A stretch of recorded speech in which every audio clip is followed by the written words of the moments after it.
Hi everyone, welcome in. I think we're working. Does everyone want to say something just in case? Something. Hello. Just in Just in case. Perfect. Okay. Everyone is on form today. Hi and welcome in. How are you all doing? Thanks everybody who's all watching us on Twitch and or YouTube. Obviously YouTube is ad free, so if you don't want the game to be interrupted with ads, you can go ahead and follow there. You can also join the Discord. I've put a link. If you are interested in updates or you want to chat D&D, you can join the Discord that is specifically for D&D, not the usual Motown Discord. Right, now with all that out the way, we will do our introductions and then we'll talk about what's going on. So let's begin. Oh, thanks for that, Shasta. That's actually, we don't have the shout out command anymore because we've moved. I have to make a new one. How good. But as we're there, let's actually start with Shasta's introduction and fun fact. Hi, hang on. I'm Shasta.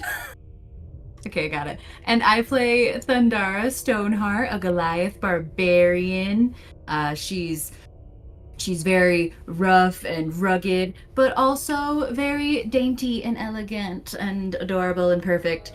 And my fun fact is the tribe's spiritual leader once told her that she had a softness unfit for the mountain. So Thundara smashed their walking stick in two, immediately felt bad about it, and then mended it with glitter glue and sparkly ribbons. And they use it to this day. Nice. Thanks. I'm writing all this down. It's been a sticky subject. It works on multiple levels. I love it.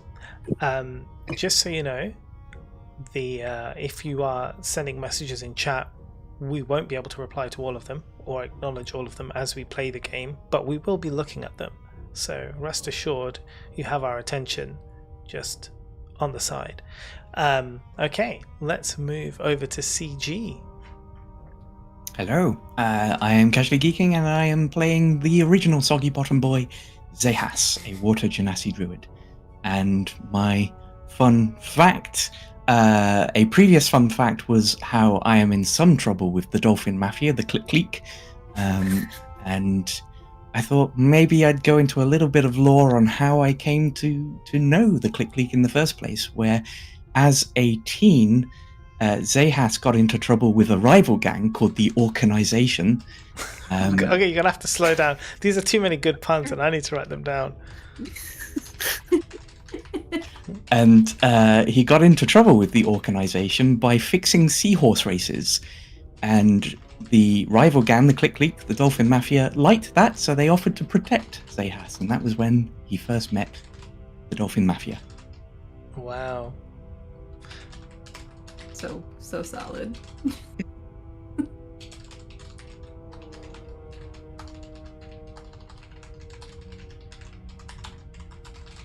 What is your process? Do you just sit down and they come to you naturally, or Long walks, like walking for 5 miles, gives you time to think. It's true, actually, it does. It really does. That's fair. Yeah. That's fair. Okay, let's go to... Who should we go to next?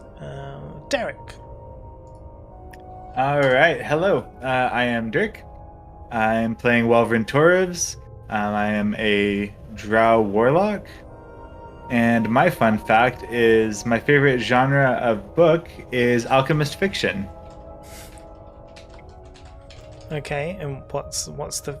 Why is it fiction? What's the fiction part of it? Well, it's like science fiction, but you know, Yeah. He's into fairy porn. I'm into fairy porn. Okay. I'm checking like which element is the fiction here, like, so like in science fiction I guess it's like all like futuristic stuff that can happen with technology, so I guess this is like some like alternate reality where some next level of alchemy is taking the forefront of. That's interesting. What's some of your favorite titles? I'll get back to you on that. He can't even read. He's a liar. I can't read. Welvrin can. This is true. All right, Mojam. Oh, hello. My name is Mojam. I play Snickle Bristleback, Goblin Ranger, who loves and hates everything about plants. Snickle knows the poison spray cantrip. And the fun fact for him is that he was dabbling with some poisonous mushrooms, had an allergic reaction to it, and he sneezes poison spray from now on at will. So yeah, that's how he knows how to do that. It's his party trick. You better be careful up on my shoulders. No, it's at will. It doesn't come out randomly. Okay. I would Right. never. Incredible. Finally, we have Kim. Hi, I'm Kim Lee, and I play Marcella, a changeling monk who looks dark and mysterious and scary, but really she's not that scary. She's like my dad, who is very like biker gang look, but very sweet on the inside. And my fun fact is Marcella can like do like walks and flips and dances along like banquet tables even when they're full of like food and decor and like dishes and all of this stuff, and it's become not only a nice like balancing meditation exercise for her, like an actual exercise that she practices and works towards, but it's also become a party trick now. I like that. Party trick. It's cutesy. Yeah. Okay. Brilliant. All right, that's our character facts. We're good. So, guys, everyone watching, those of you who don't know where we're at, this party, Vagjazzle, are currently exploring the Dungeon of the Mad Mage, which is a D&D adventure. It's a mega dungeon. And currently they've explored the first floor. They're now in the second floor, and they're making their way around, trying to get down to the third floor and beyond, where they will eventually meet the Mad Mage, upon whose head there is a crown that Welvrin must get hold of in one way or another. So now they've they summoned a crazy wizard from a summoning circle, and they have then just defeated said wizard after they got fireballed, and now they are sat there, I guess, in his room, where most things are burnt to a crisp, including themselves. They have all survived though, and I guess now we'll take it away. I'll leave it to you guys. What do you want to do next? We did also heal after the fireball. You Just wanted did to... also heal. Short rest. Short rest? Do we need Yeah, one? what did you do? A short rest? A long Yeah, we rest? did a short No, did somebody Oh, cast something. Yes, that's right. Yeah. Yes. Zehas cast his magical Healy orb.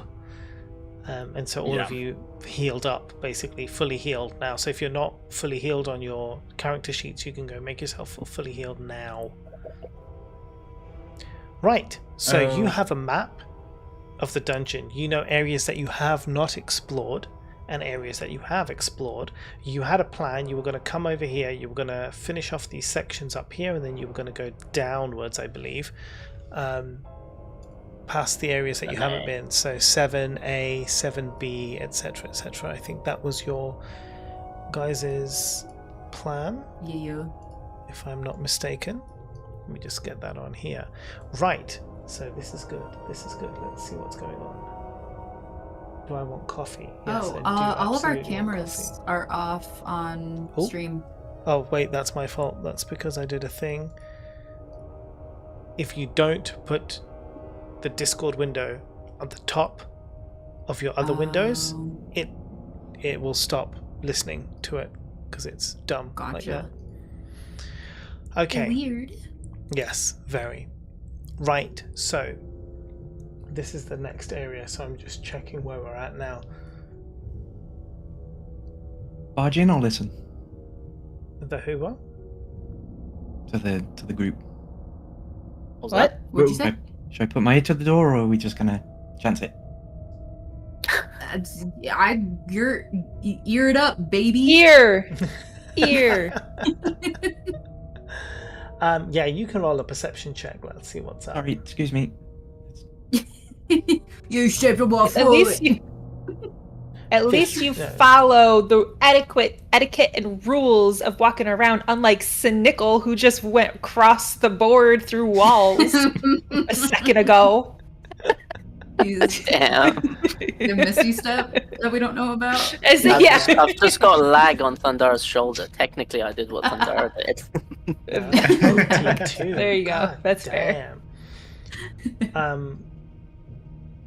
You don't hear anything.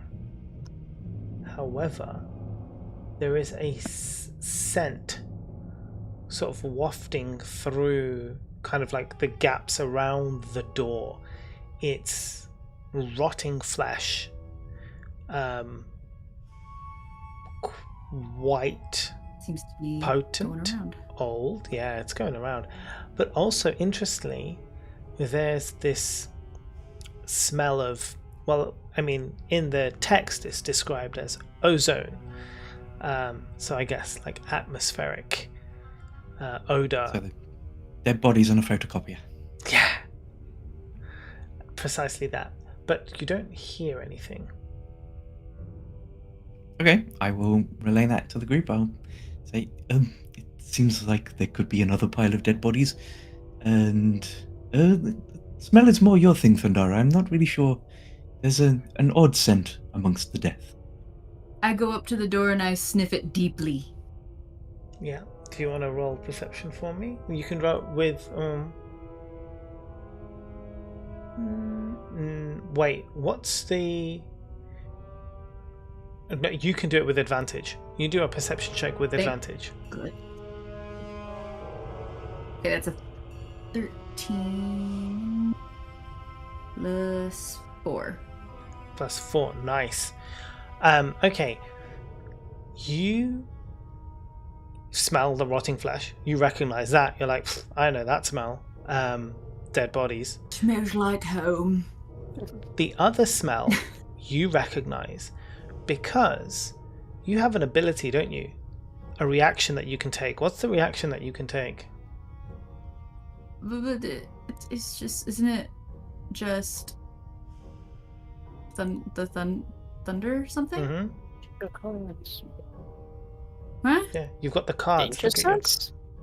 No, no. Well, I have the cards, but wait, danger sense? No. So I was The trying one to that know. you were talking about.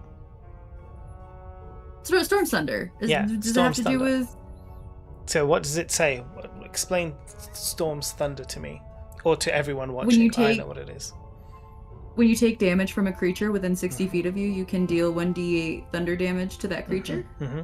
So What does that have to do with sniffing a door?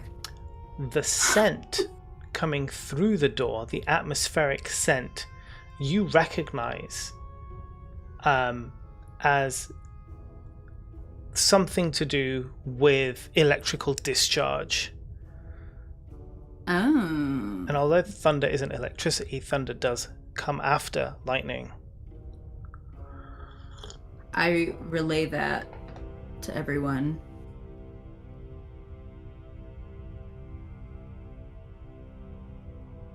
No one Well, gives a I don't fuck. think we should touch the doorknob.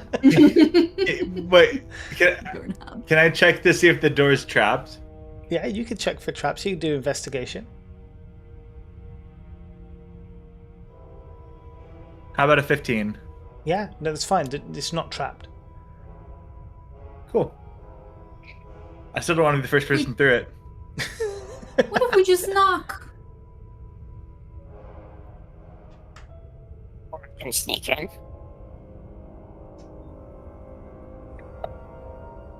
Choose. What do you yeah. want to do? Sounds good to me.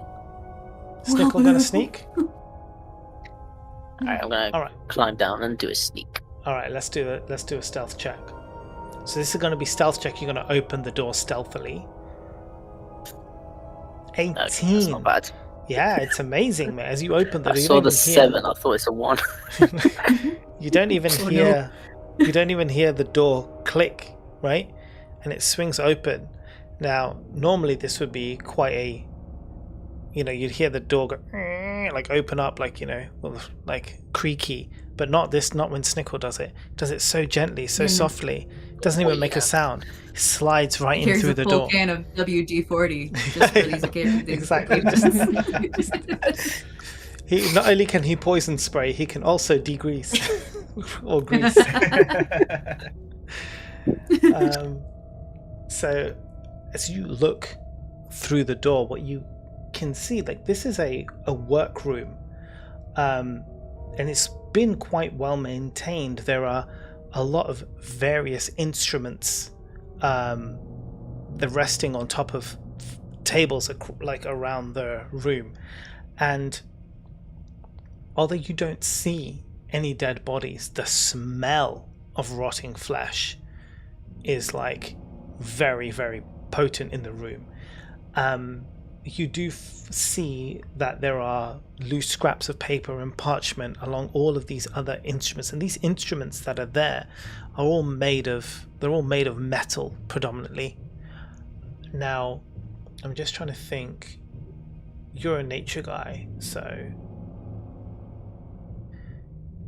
yeah, it's not going to mean anything to you.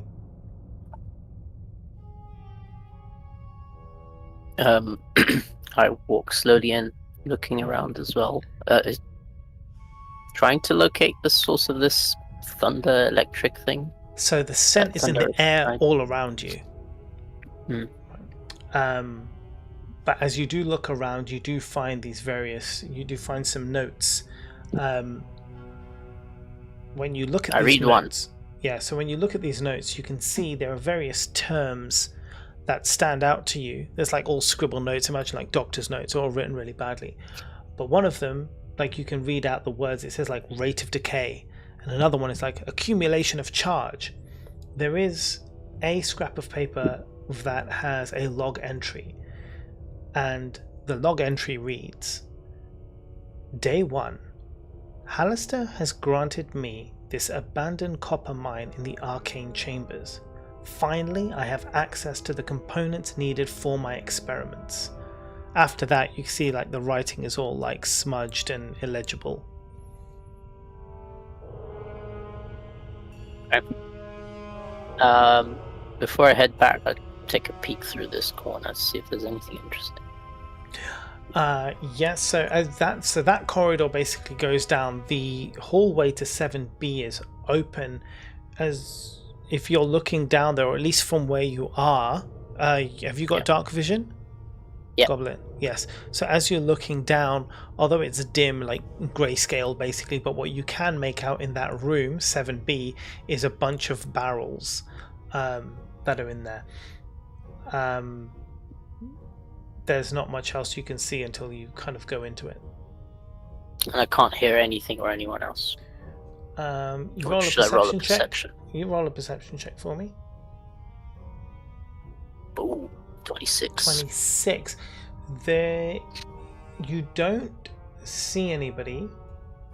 You don't hear anyone, but coming from beyond, you can't really know for sure, kind of, I guess, exactly what it is, but there is this like low humming sound, very, very low humming sound that just pricks your goblin ears. You're like, that's odd, but it's coming from beyond 7B.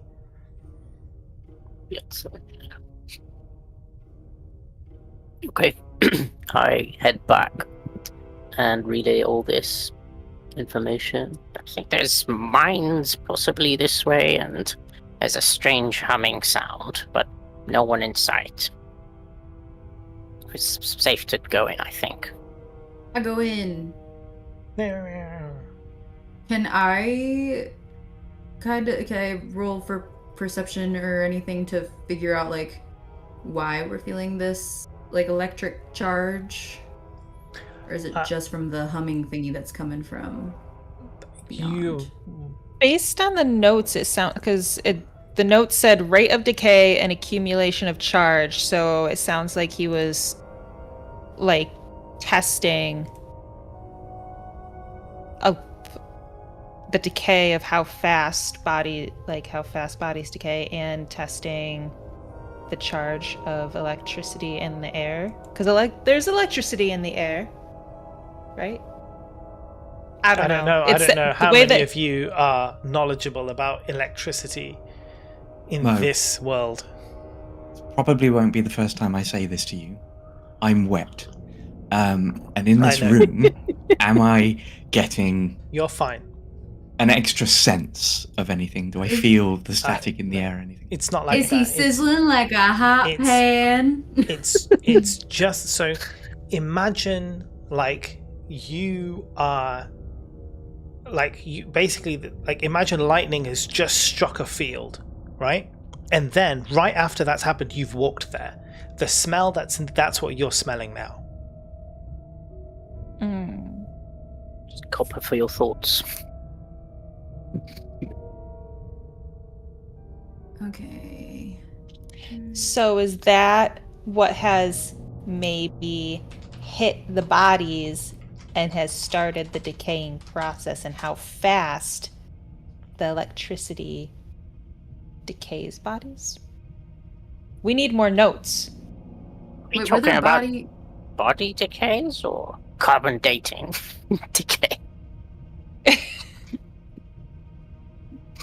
It looks like Welverin is anxious to ignore whatever thread this is.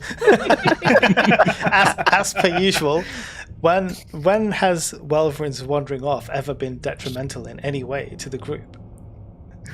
Was there any other notes? Like, or just the one? Just the one that was legible. Everything else is, like, not really. Nothing on the walls, no diagrams, no graphs, no... No, all you see are these different, like, metal instruments, but, like, none of you will know. This is, like, a whole area of research that isn't really your forte. What are some of the instruments? Are they pointy? No, it's like measuring instruments, like tools for measurement of stuff. Is Like there one of those those kind of things that like measurements. have a little twisty things that does this? No. Then I don't want any of them. I'm moving on to. Okay. Are you talking about a caliper? I Anyway, don't fucking know. A caliper. Yeah. I she's would talking like about to Hardly know look her. at the barrels. Okay. So this room, there are 12 wooden barrels. All of them are sealed. You roll a perception check for me. Yeah, I'll tell you what you can see. That's a 6, so yeah. No, sorry. Hold on. 11. 11. So the only thing of note, I guess, that you can see is kind of like there is a pretty decent layer of dust across all of the barrels. And the other things you see in the corner of the room, there is a hammock, which has, I guess it's covered in blankets. So there are multiple blankets, and then at the far end, what you see, that door, that is a copper-plated door that goes into another room.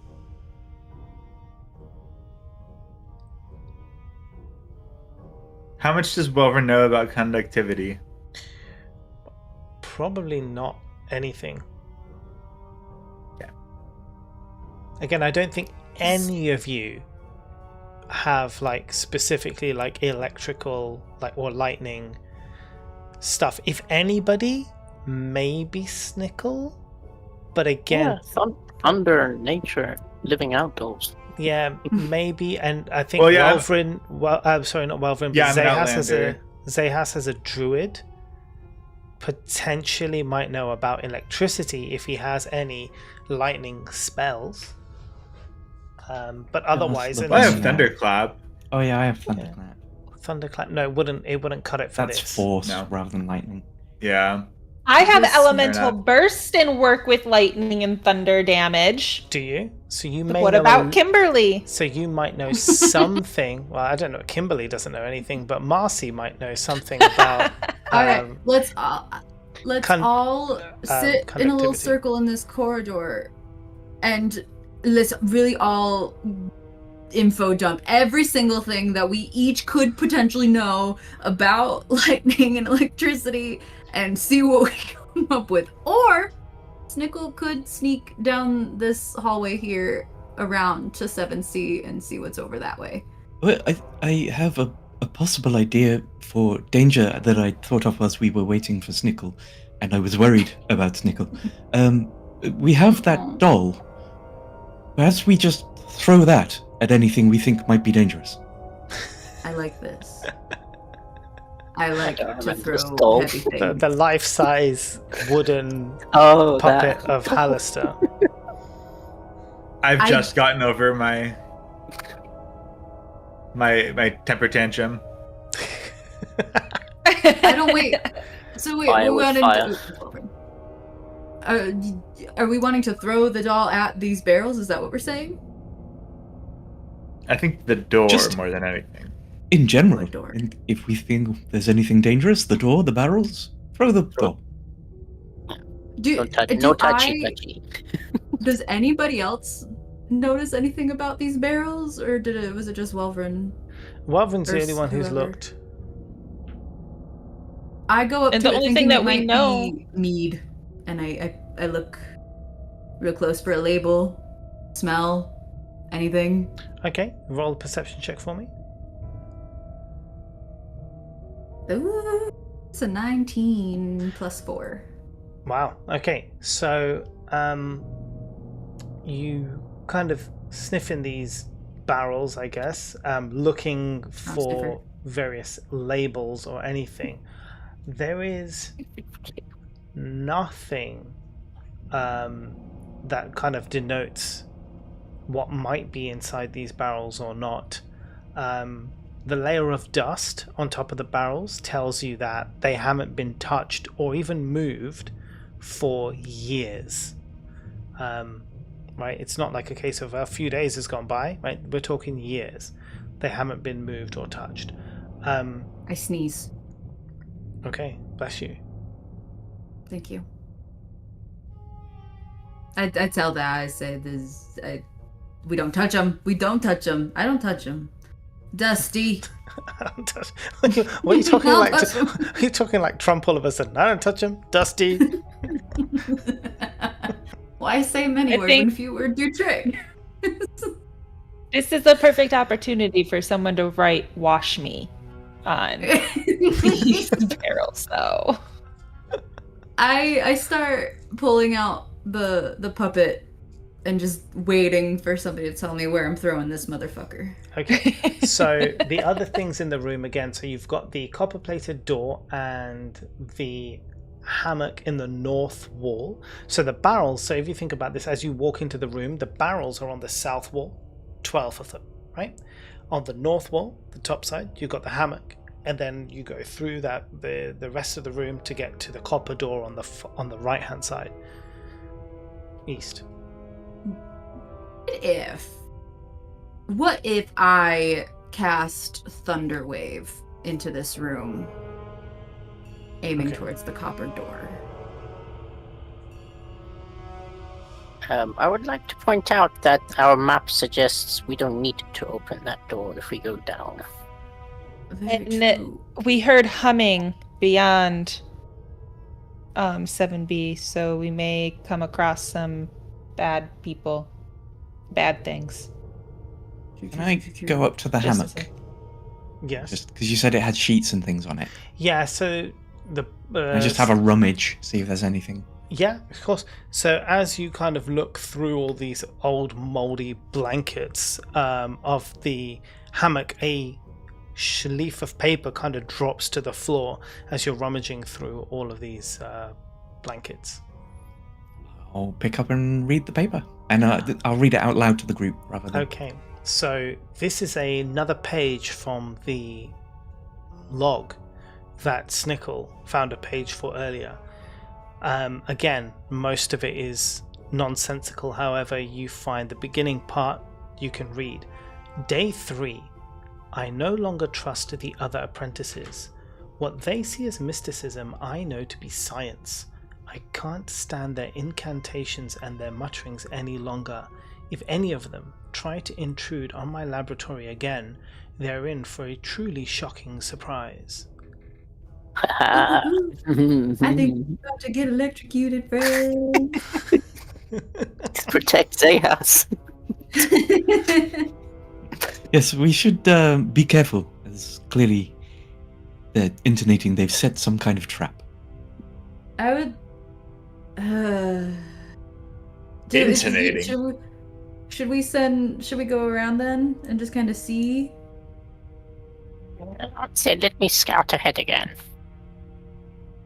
I'll be careful. Okay. I believe in So you. do you I wanna- hop down. You want to sneak into I just wanna 7C say- from yeah? That this guy has the patience of that's like non-existent. Day 1, excited about getting granted a copper mine in the chambers. Day 3, just 2 days later, losing his shit over some apprentices. Maybe it's They're like also very slow. but maybe 2 it's days like to go one room. yeah, it's Yes, true. we really need to find day 2. There could be a very strong explanation. but Yeah. maybe it's like year 1, day 1, and this is like year 5, day 3. Then he doesn't write his notes. But he's not a true scientist. I mean, you've only got, there could have been a title page. This is just one leaf from a Second log. draft. Yeah. There could have been like the page before this one could have been like, the year, and then who knows? But yeah, I'm let's gonna just assume. throw- Let's just assume it's just 3 days. I'm going to throw a quick guidance on Snickle for stealth. Okay. Another stealth check, I guess. Yes, Let's please. go. Thank you. Plus a D4. Yep. I think 25 should cover it. Anyway. Yeah. Oh, I try to do a guidance and I'm like, Misses. wait, where's... Where did he go? Right. So as you slowly sneak down the corridor, you get to the corner around where 7C is, and as you kind of approach that humming noise is really clear now, and it's obviously coming from the floor. You see that the ground in front of you is different. So where you were walking on stone, that whole area of 7C, you can see that it's all copper. It's like a huge copper grid on the floor. Not all of it, but I think it is... No. In fact, it is all of it. The entire floor of 7C is plated in copper tiles. What you notice... Couple of things. Number 1, there is a skull floating around in the air. Obviously you're stealthy, they haven't seen you, but there is a skull floating around.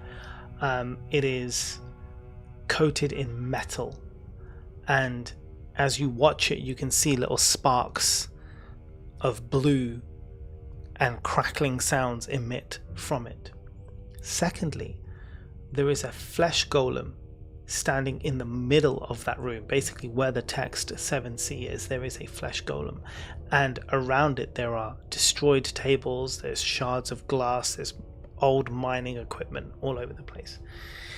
Finally, in the southeast corner, this bottom right, where you see the little curvy I guess the exit of this, is a 5 foot wide, 5 foot high chute that goes down like a super fun happy slide, but you can basically go down it. It has it has basically been created to go down basically like a mining shaft. It's got handrails and footholds, so you can walk safely down into 13A.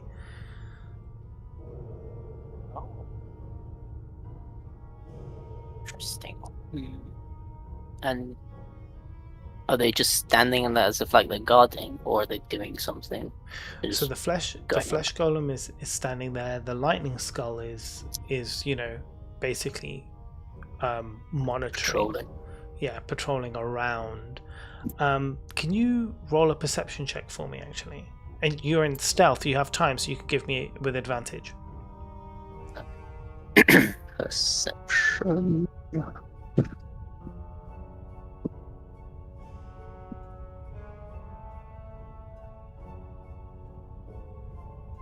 23. Brilliant. So currently you can ascertain that the copper tiles on the floor are completely safe at the moment. They are not electrified. Okay. So they can be. And is the flesh golem like, can I see like if it's holding a weapon, or is it No, just it's bare standing knuckle? there. Hold on, actually, let me tell. And it's a No. large creature, I assume. It is large, yes. Okay. So the nope was no weapons. I'm just checking if it has weapons or not.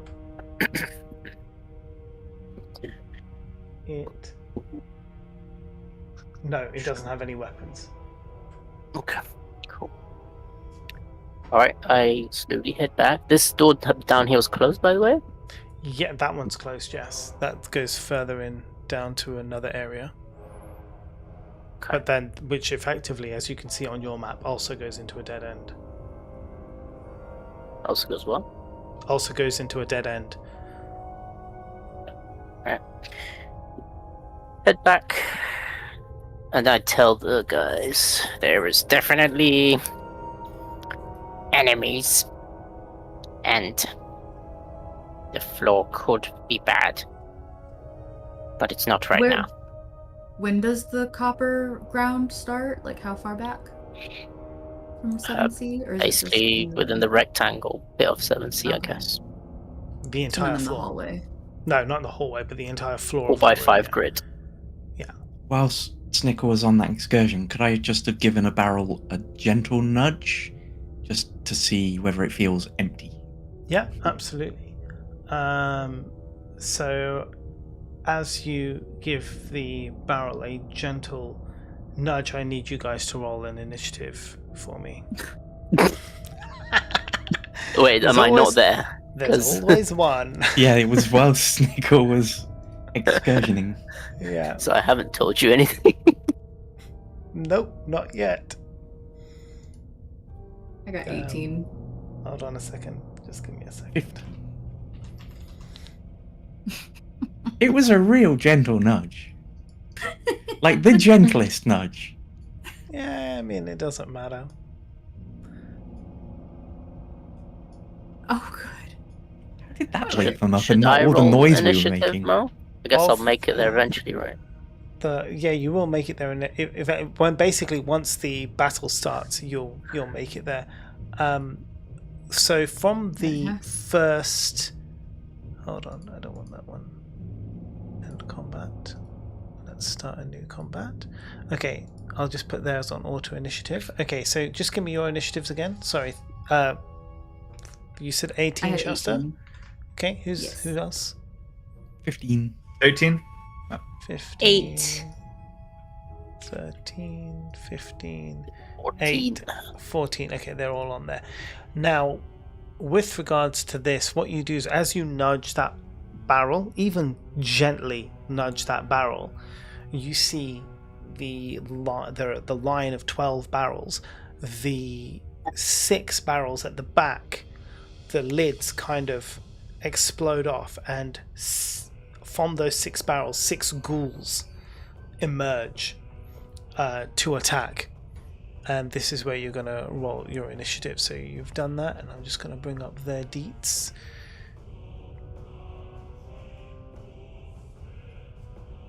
Okay, brilliant. So obviously you're not.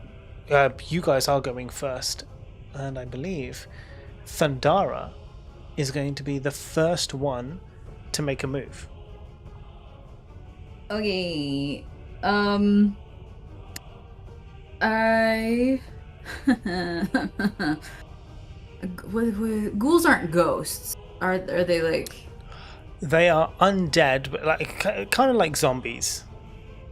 okay. I think I would like to. Yeah, I'd take out some of my lip gloss, I put it on, I smack my lips together, and I am in a rage. Okay, amazing. That is your that's your bonus action. Yes, and then methinks I'm gonna use my accessory and just. Guess I can move, right? Oh, I don't mean to move. Say house. Yeah, you can move. Just get close enough to cleave at the one closest to me. Yeah, absolutely. Do I roll for that? Yes, please. You get advantage because you're raging. Oh my gosh. Okay. Okay, that's 15 plus 7. It hits. You're good. And then damage is 12. What? No, I didn't get 12. I was looking for my 12 die. Sorry. Sorry.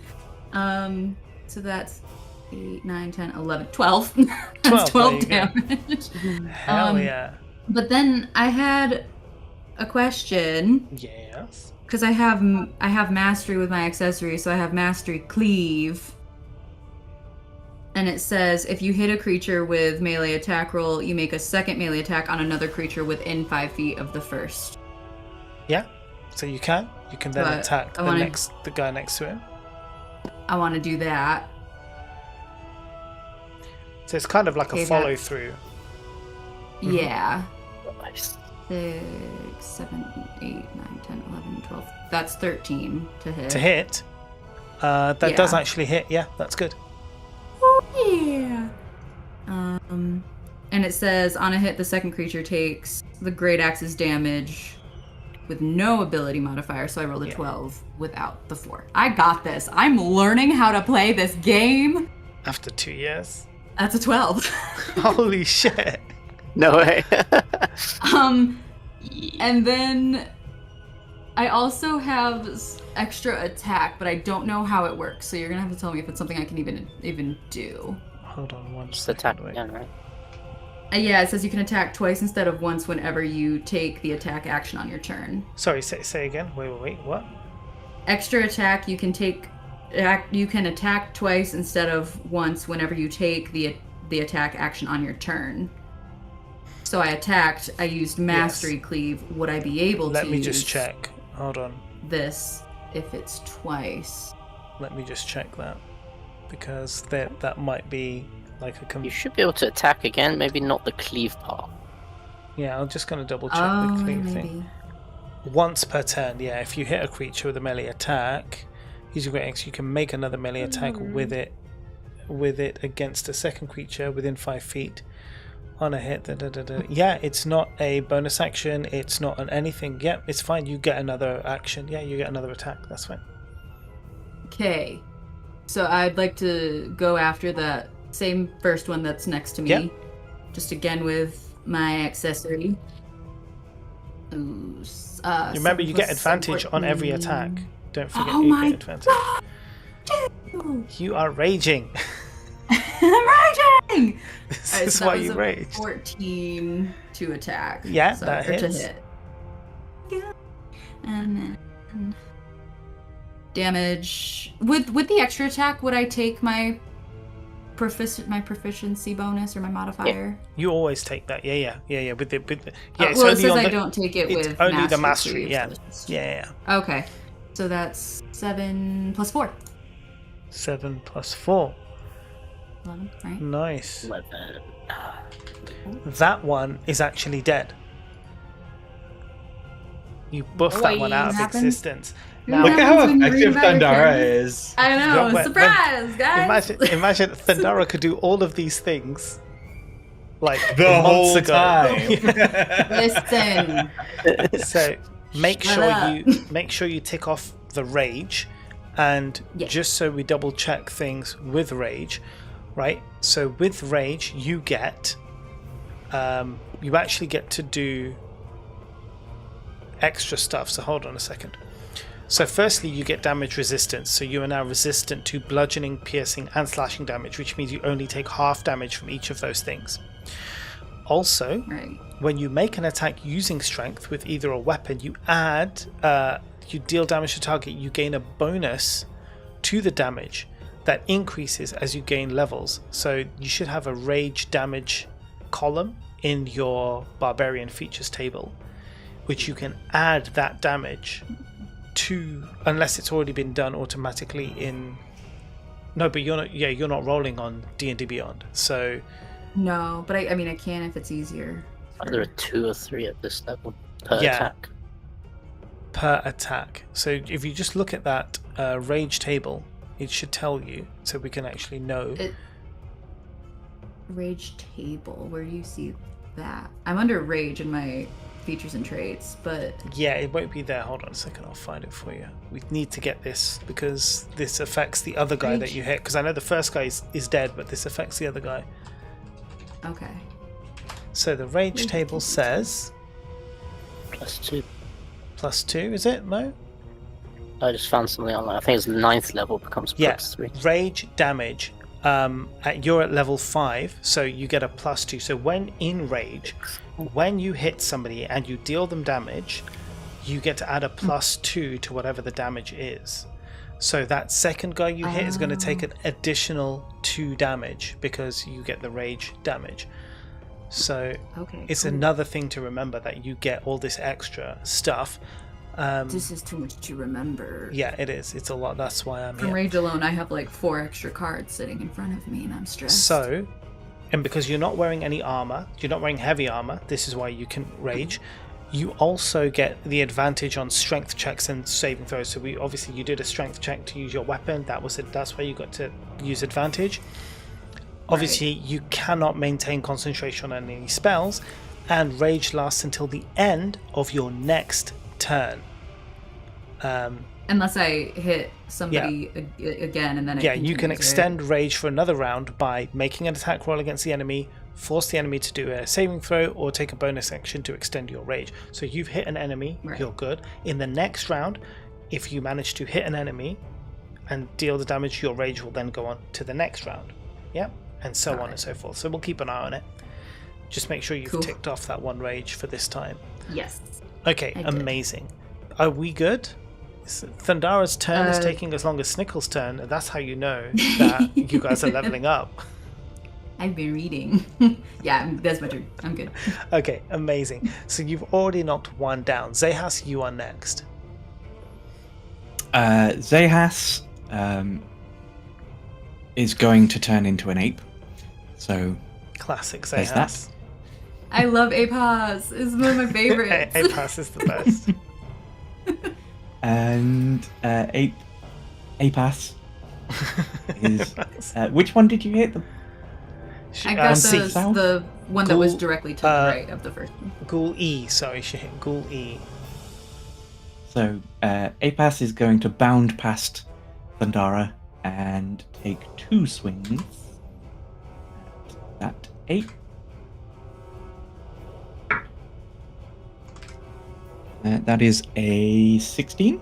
So on E, yeah? You're going to hit E, yeah? Yes. Yeah, 16 hits, yeah. And the second one is a 14. That also hits. Cool. So the damage is 11 damage dead. from the 2 attacks. He dead. You've also Hell mauled yeah. this guy to death. Okay, 2 down. 4 to go. Anything else you want to do, Zehas? I will just sort of sit on the ground and start scratching my butt. Classic. That is now. I mean, it would normally be a bonus action. I'll let you get away with it this time. That could be your ape bonus action. To sit down and scratch your butt. We'll add that in canonically.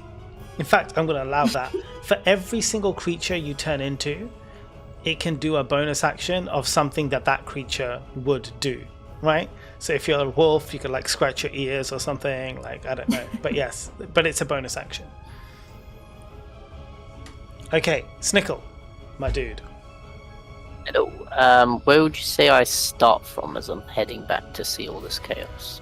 I'd say you'd be around where Welvrin is. You're entering up about where Welvrin is when the fighting begins. Okay, cool. So I've got movement speed of 40, so I guess I can come up. 1, Yeah. 2, 3, 4. Sure. Yeah. Let's go in that corner. Nice. I'm gonna shoot with my short bow at Ghoul C. Sounds good. And here's the attack roll for it. And if it hits, I'm going to use a bonus action spell as well. 26 to hit. I mean, maybe. Better. Maybe. Better, yeah. No, this one is super armored. Yeah, it doesn't hit. No, of course. Yeah. I don't have any of these extra stuff I can do. It's not damaged already, No. presumably. So for the attack, it takes maximum 11 damage. Oh, hell yeah. And Okay, I'm gonna guys. expend a bonus action spell slot, Hail of Thorns, which where is it? As you hit a creature, this spell creates a rain of thorns that sprout from your ranged weapon, the target of the attack, and each creature within 5 feet of it. Make a dexterity saving throw of 15. So hold on a second. Wait. So 3 of them. Your weapon is a bow, but we say the arrow, right? So the arrow is launched into this guy, and then that's going to sprout some thorns out, right? Yeah, it says from your ranged weapon or ammunition. So, Yeah, the ammunition. arrow. Yeah, let's do it. So that's amazing. So you get this guy, you pump, he's like stabbed with an arrow, and then That guy and the 2 people next to him, 5 feet basically, Yep. they have to all roll Dex 15 saving throw. All of them, yeah? 3 of them, so not Ghoul Yeah. A basically, I guess. That's cool. So let's see Dex. Okay, they do have good Dex. Let's see. We'll do 1 each, okay? So what did you say? Spells? 15. 15. So the first one fails. The second one passes. The third one fails. Okay, so you take half damage on Okay. success. And And what's it's the a 1d10. Do I roll a d10 for each or 1 for all of them? 1? Do 1 d10. And then I'll see who takes the what damage. 3d10, so damage. yeah. 3 and 3, what okay, are the so- half dice? Damage there. F is the one who also failed, so damage there. And the other guy will just take 1 damage. Okay, amazing. Anything else you And want my to do? second attack, I'll just shoot at Ghoul F, I suppose. Yeah. Kapow. Let's see, because I hit, my Vex ability gives me advantage on them. Yeah. And he's now damaged, so 20. Oh yeah, and he's damaged as well, actually. Oh, yeah, I'll use the damage on this weapon attack. 24 to hit, God damn and I'll it. use Colossus Slayer on it as well. So the damage is only 7. And Colossus Slayer, where is it gone? 1 extra d8. Let's make sure. Oh, there it is. 2 extra damage there. Nice. God damn. Looking good. That's my turn. These guys have got all these thorns and spiked arrows sticking out of them now. That one guy's looking like Boromir. Oh man. Rip. Okay, Welvrin, my dude. All right. So I'm gonna jet in here, kind of sneak in here, and we're gonna go Eldritch Blast on A and B. Okay, Yeah, A and B. let's do it. So let's see. First one is a 21 to hit. Good. So all right, and then second one is a 26 to hit. All right. Rolling high And then- on the low stakes enemies. I like this. Yeah. So we all know how the rest of this session's gonna go. Yep. So the first one is a 14 damage, so that'll be Ghoul A, A, 14 damage. and then nice. and the next one's a 12 damage for Ghoul B, Ghoul B, 12 damage. Nice. Good stuff. and they do get thrown back into the wall. I don't know if we're gonna add any flavor on that, but just because of Agonizing Blast. I will allow it because they're so close to the wall. You can do an additional D4 damage to each one you can roll. All right. So first one is +3, so for Ghoul A, and second one is +1. Nice. Nice stuff. And do you move back at all, or are you just going to stay where you are? I'll take a step back. Yeah, just kind of here. Right. Marcy. Okay, here I come. Okay. And 20. I guess excuse me. Excuse me, 30, excuse 40. me, excuse me. I just do a little flippity flop through them, Yeah. you know. Thundara's like, I've seen And- that party trick before. He's so good at it. It's like it's the first time every time. It's so good. I'm sitting over there clapping, like, yeah. A passage. 20-foot radius sphere would mean that Fucking flies off Like- his head.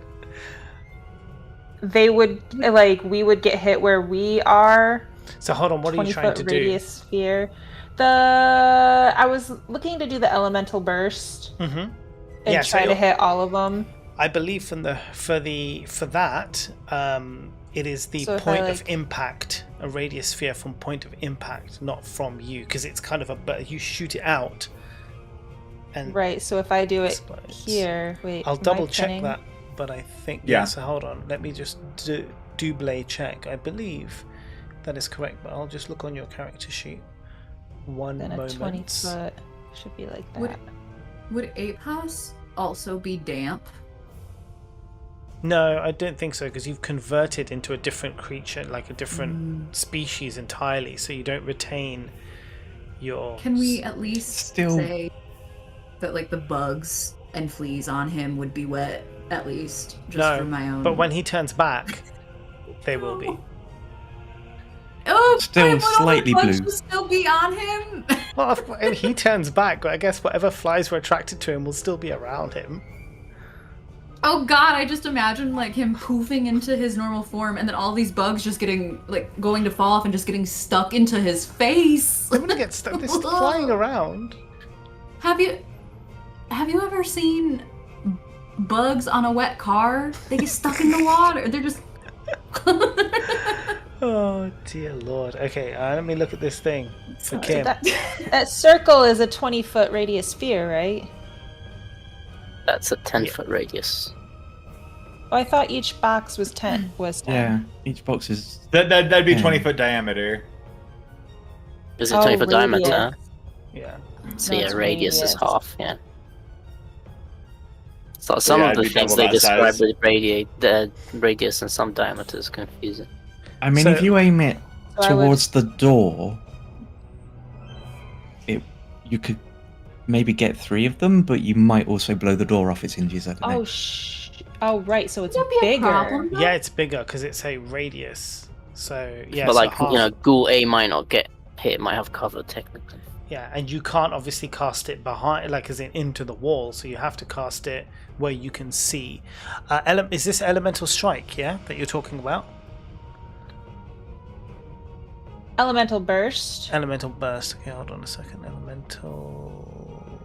Yeah, there's elemental burst, then stunning strike. I think you. Where the hell is that? Mission. Is that spells? Elementalism? No. Elemental burst, as a magic action, you can expend 2 focus points to cause each creature in a 20-foot Oh, radius I see it. sphere Sorry. within I see it. Yeah, Yeah. yeah. Okay. So that's the 3d8 as a magic action. Yeah, 2 focus Okay. points. Elemental energy burst in a 20-foot radius sphere centered on a point within 120 feet of yourself. And then you choose the type of damage, and they must make a dexterity saving throw. Yes. So, yeah. So you would probably be able to get those to C and F and C. F and C. Let me see where you're casting it. So. Do they look? I know that they've already been hit though, and I don't want to, like, not that I'd be wasting it. Like, I have the focus points. I mean, you can do a lot of melee attacks. Yeah, you can. Right. That's why I was saying that. Like, You could technically maybe cast I'll it just- here and get 3 of them. But the worry is the Center door point. and what's on the other side of the door potentially getting involved. Which you guys don't know about. Oh, that's true. Yes, I did it before you came back. Yeah. Technically. which is fair. But I did warn earlier about the humming. I remembered the humming. So what's your plan? You don't want to do the Marcy will be careful. You don't want to do the burst? I think I'm just gonna. If I don't want to break down the door. Okay. So I thought that it was smaller than it really is. I shall save it for another time, and I will just do my happy little quarterstaff, which also has something that I usually forget about, which is my +1 damage, because I have one that's Elven Oak now. Yes. I always forget about that. Yes, you do. Yeah. That's magical. Okay. So, So, is that what you're going to go with, yeah? You get 2 I'm just gonna- attacks, yeah. Yes, and the bonus action. So I'm And gonna the just hit up on Ghoul F. Come on up on him. Yeah. A dirty 20. Yeah, I mean, that's good. What's the damage? 9. 9? Okay. Yes. He's looking really rough. You add a +1 to that because of your stuff. +1. 10. Then he's dead. Literally just talked about it. And he is gone. Woo! Helped. I cast guidance. I'm gonna hit up on Ghoul C. Okay. We'll just give him a nice little wave and be like, "You're next." And Wow. 15 to hit. That's good.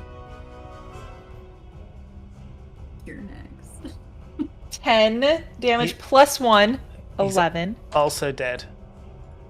Woo. And Yeah. you still have a bonus Um, action. Yeah, and then my bonus action, I'm gonna use my flurry of blows so I can do 2 unarmed strikes as a bonus action. Your muck flurry of blows. Let's go. Oh yeah.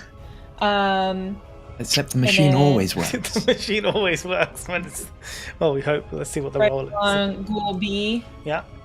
23 to hit. God damn. Let's go. 11 damage. He also dead. Not +1. And I'm gonna be looking at Ghoul, who's no longer labeled A, Yeah. It's just and cool. say, and just like not even say anything, just like give him the death stare of being like, Can you roll an intimidation check for you me? know what's coming.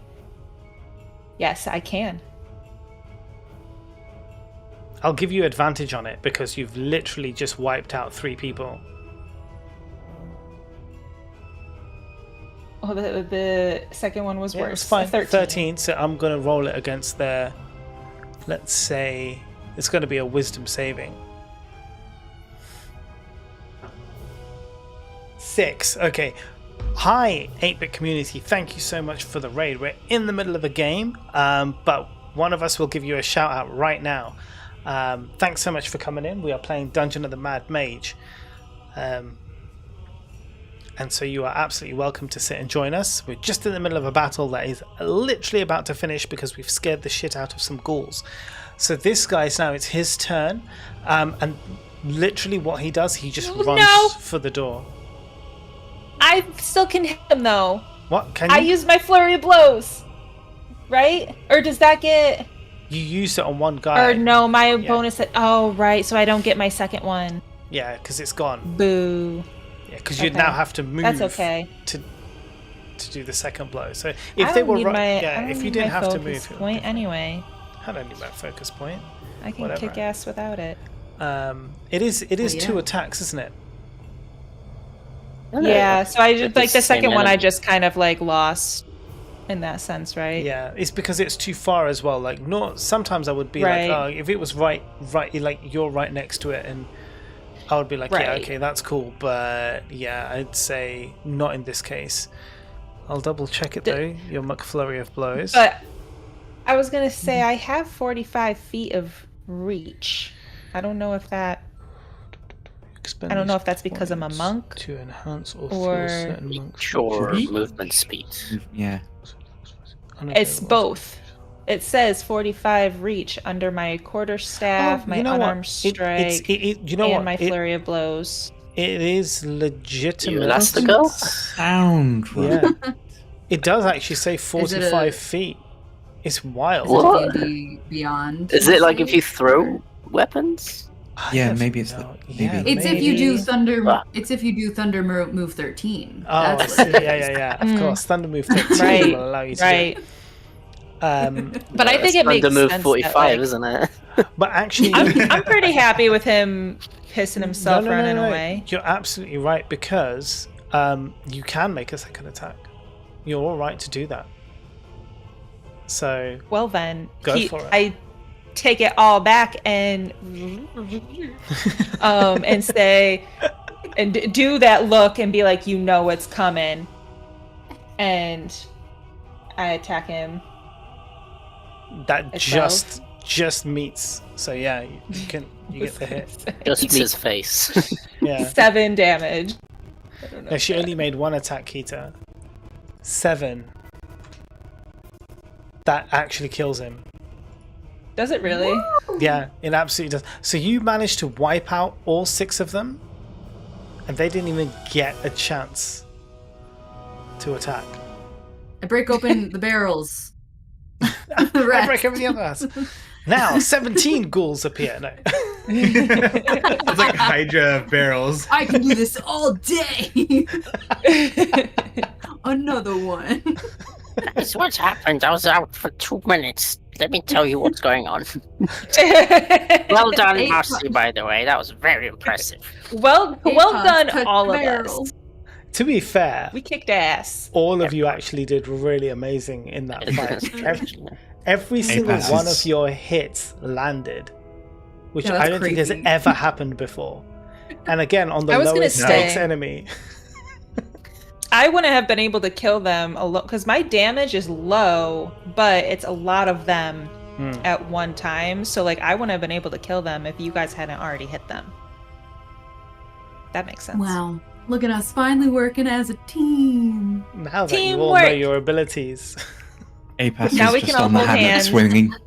You're just going to stay as an ape now, yeah? I got 3 hours. Hell yeah, let's go. Okay, so APAS is one of my favorites. So, in the barrels, you find some... I mean, it's not really exciting, but there is 3 sort of fist-sized chunks of copper ore. So on their own, not really useful, but you can sell them for 50 gold pieces each. There's about 150 gold pieces worth of copper ores you got there, my friend. Nice. I will take those into my purse. I like this. I like this message from our raider. I fell for a succubus trap in 0.0001 seconds. I would also fall for the same trap in probably a shorter amount of time. Let's go. Look, man, suck is right there. Yeah. 50 gold pieces, Mo, that I could sell for potentially. No, 50 each. So there's right. 3 of them worth 50 each, so 150 in Nice. total. Lovely. Right. Now, let me see what happens as you've made noises. I made no noise. Who made noise? No one made noise. I didn't even grunt when I took those. They didn't even swings. attack. Like we wielded stealthy, quiet.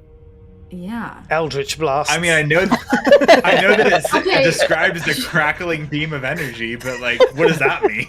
I think it was more like a cozy little campfire. Yeah, literally the guys in the Yeah, other crackle. the other guys in the other room would have heard, like, you know, when you first pour milk on the Rice Krispies and it's just like snap, crackle, pop. Yeah. It's You gotta literally- hold And on then to he your said, ear. one of the ghouls is making Rice Krispies in one of the barrels again. The other guy's electric. He's probably used to like crackling. Do you know what? I was I've- gonna say, I've- aren't they used to those sounds? I've rolled a perception Thank check God. for the people in the other room, and they are oblivious to what's just happened. But we don't know that. But I'm telling you. We didn't even. Did you tell us that there was anything going on in that room yet? Yeah, we don't know. I'm saying it now after the fight ended. Okay. There's copper floor. The door is copper. It's touching the floor. We may be electrocuted. It wasn't on yet, but who knows now? After this ruckus you guys started. Well done. How by the way. big is the room? As big as it is on the map that you have in front of you. Oh, yeah. Obviously, I have the map. No shit. This big. I just wonder because So like Snickle's that's like, I didn't go out and perfect measure it, man. fireball size. Oh yeah. You know, I mean, like just like brainstorming here. Like, we want to get through there. Wait, what were you saying? Give me. I'll tell you what. Give me 1 second. I'm gonna sit here and think about my life for a second, and I'm gonna do my my magical cunning. So I can. It's gonna take me 1 minute, and I'm gonna gain back one of my spell slots. Have you used While he any does spell that, slots? I'm just What? gonna help pick fleas. Oh, you used fireball. No, did you? Yeah, I used fireball during the last In battle.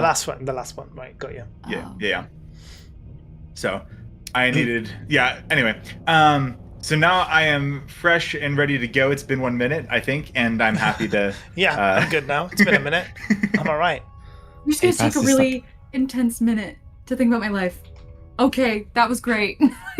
Yeah. My life is in shambles. Anyway, I'm willing to fireball that room. We could also travel to the south. There is that other room. Yeah, we could check out those rooms. Maybe we'll find Maybe something we- useful, and then like we a can. generator. Are you trying to Yeah. imply that I'm not useful? No.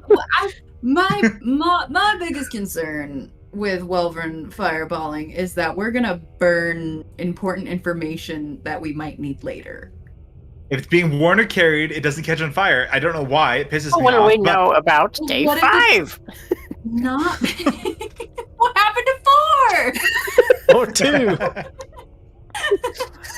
But we don't like. What if it's a He piece does of some paper? chronicles every day. I need to know. This guy's diary is very important to me. You're invested. I need to know the now. timeline. Yeah, it's true. Maybe they didn't log every day. So we're going to 7D. I think checking out this door to 70 is a All good right. idea. Let me pull That's up the Maparoni. Apas's way of walking down is ape-like. Oh, is that? Not like you're not gonna like on your hands and feet, kind of that kind Yeah, of. you're movement. going more chimp with it. Are you gorilla or are you chimpish? He's a giant Would ape. I'm be not like a giant hanging ape, off. so you're it's not. it's probably chimpish. Chimpish. I love It's just like a, it's just like a rabid chimp. that. I love that. Okay, so 7D. D. So as you pass by the other room, you do pass that corridor. Snickle, it sounds exactly the same to you as it did before. So you don't have any reason to believe anything has changed in that room. Let's keep going quietly. Okay, so what do you do here?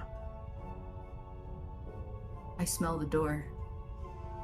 You smell the door. Okay, you roll a smell perception for me, please. A smellception check.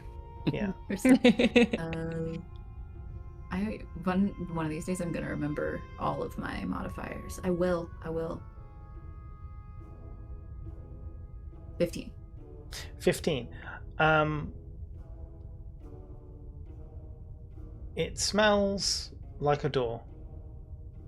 A wooden door, a metal door, a stone door. Give me something. It's a wooden door. Guys, it's made of wood. Look at that. It should not and I guess maybe, I don't know, Kimberly doesn't know anything about electricity. It shouldn't shock us like the copper ones. It might It's touch okay. pain. I know woods and trees. Yeah, I was gonna Super say facetiously. Super facetiously, I'm going to lean over to Thundara and ask, what species of wood? I feel it. Mm-hmm. I listen to it. I trace my finger on it, and then I very, very quietly to Snickle say, "What kind of?"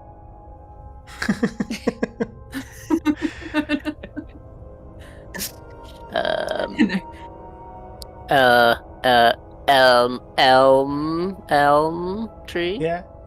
Goblin's That's choice. But Welvin, can you roll a perception for me? That is a 19. Can you God roll a fucking no? no. Can you roll deception for me, Okay. Thundara? Okay. Deception. 19. Okay, so both of you roll a d20 and then the highest one wins. No modifiers, just straight up d20. All right. 17. 18. You Oh. So she's coming in to kill you. Oh no. fuck you.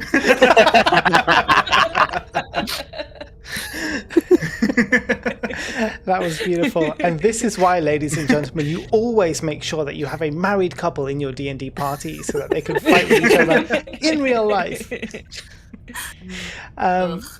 So, Thundara, you think that Welvin does not hear what you say. As far as you're concerned, you have been very stealthy and there's no way in the world he knows what you're talking about. Welvin, what you choose to do with the information you have is completely up to you.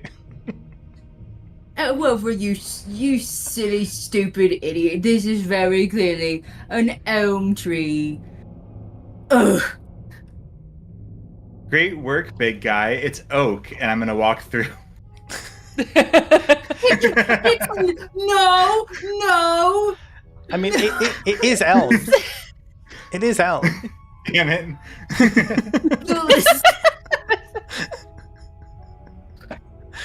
Well, I'm gonna say that with my confidence anyway. I don't say a thing. I look at Snickle and we have a little silent laugh at Welvern's expense. What a fuck. In giant. Ignore him. Dear Lord. Okay. It's very hard to ignore. His voice is like nails on a stone wall. So, Welvin, you go into the room. Amazing. Let me see, what do we have here in this room? Oh, why are ghosts appearing? So they appeared behind us. These three guys are waiting just outside the door. So even above where you are, you have to move back a little bit. You just walk through the door and just keep walking, don't you? No, they're in the corridor waiting for you. 3 ghasts. You have to roll initiative again because this is how we roll. I would like to 18. believe that if Welvrin got the type of wood correct, these ghasts wouldn't have appeared or cared. They would have been like, "You answered my riddle." It is elm. Be on your way. Marcy, what's your initiative? Oh, sorry, I was typing. All the notes. Yeah. 15. 15. And Thundara? 14. Cool. All right. Let's do this. Welvrin, you're first. You walk through the door. You are first. And boom, you see these 3 ghasts. It's literally hunkering behind the door. As soon as you open it, there they are. Rawr. What are you doing there? Eldritch Blast. Of course. Or okay, yeah, you can. One of them, 2 of them, all of them. What's your goal here? We're gonna go A and C. A and C. Okay, let me just check some stuff. Blah blah blah. Yeah. Okay. Go. Let's go. Let's go for it. First one, 22 to hit. Wow. Yes. Nice. Of course. Good hit. Good hit. Solid. Holy shit. Second one, 25 to hit. So is that on the same guy? Sorry. Did you say or?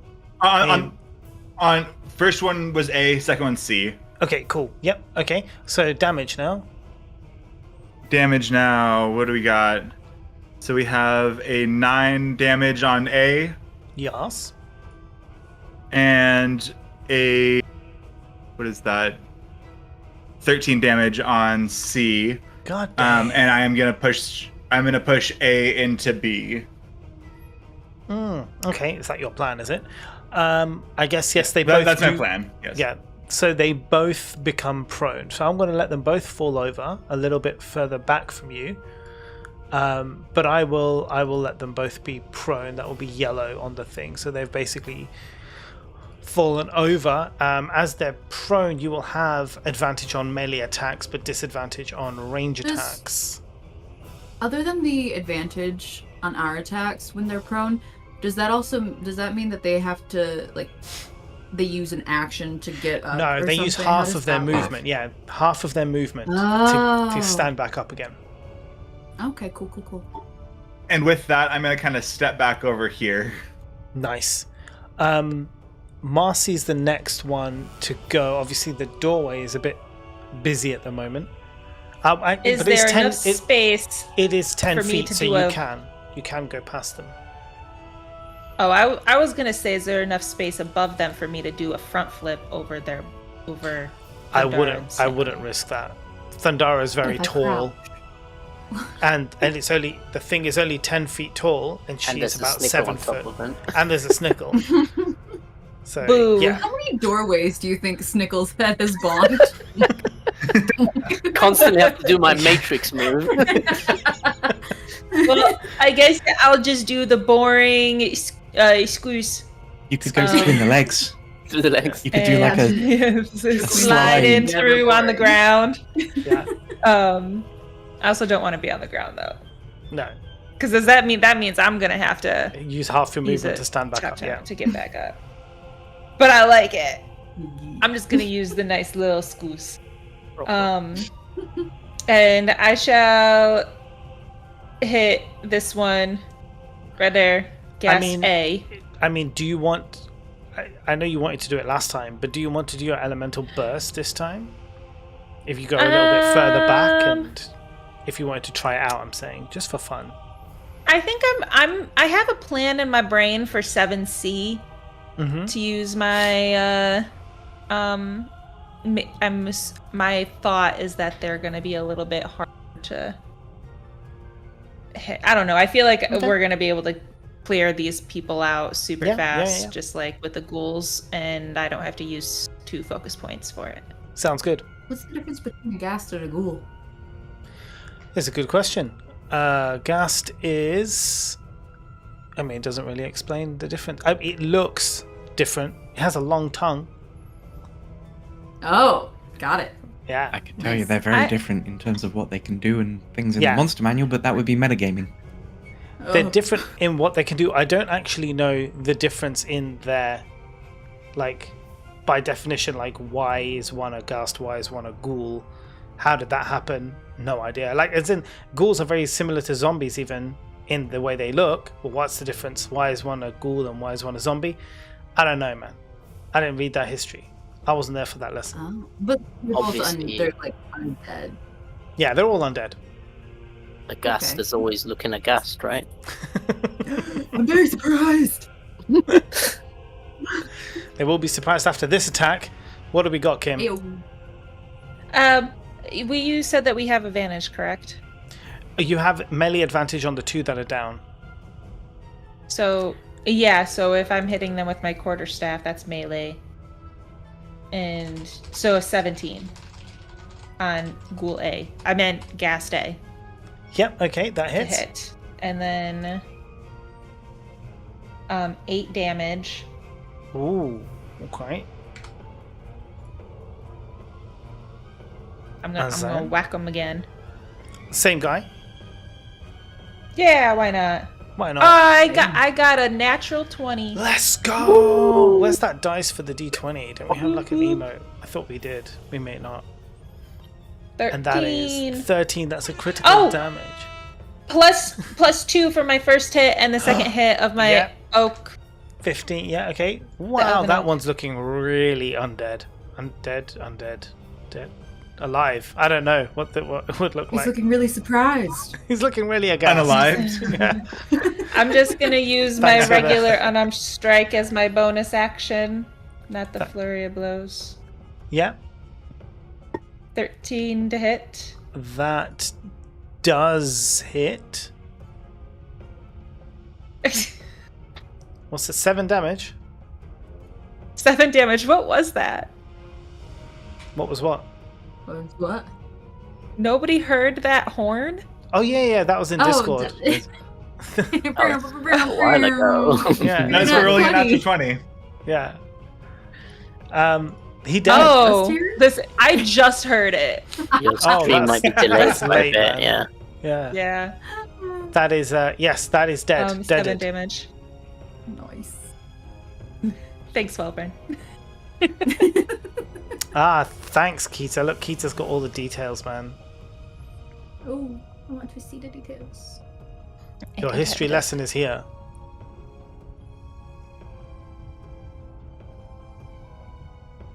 But anyway, that's me. Okay, thank you so much. That was amazing. Snickle, you're up, buddy. Hello. Come on. Let's just shoot at people. Ghast's B has taken. So yeah, you will have disadvantage on C because it's a range attack and they're on the ground, but you will have normal on B. Alright, let's go with B then. Isn't is ranged and prone, okay. Yeah. So the way it works, yeah, if you're prone, because you're low, I guess Melee the idea is that advantage. you're low to the ground, they have disadvantage on your attack.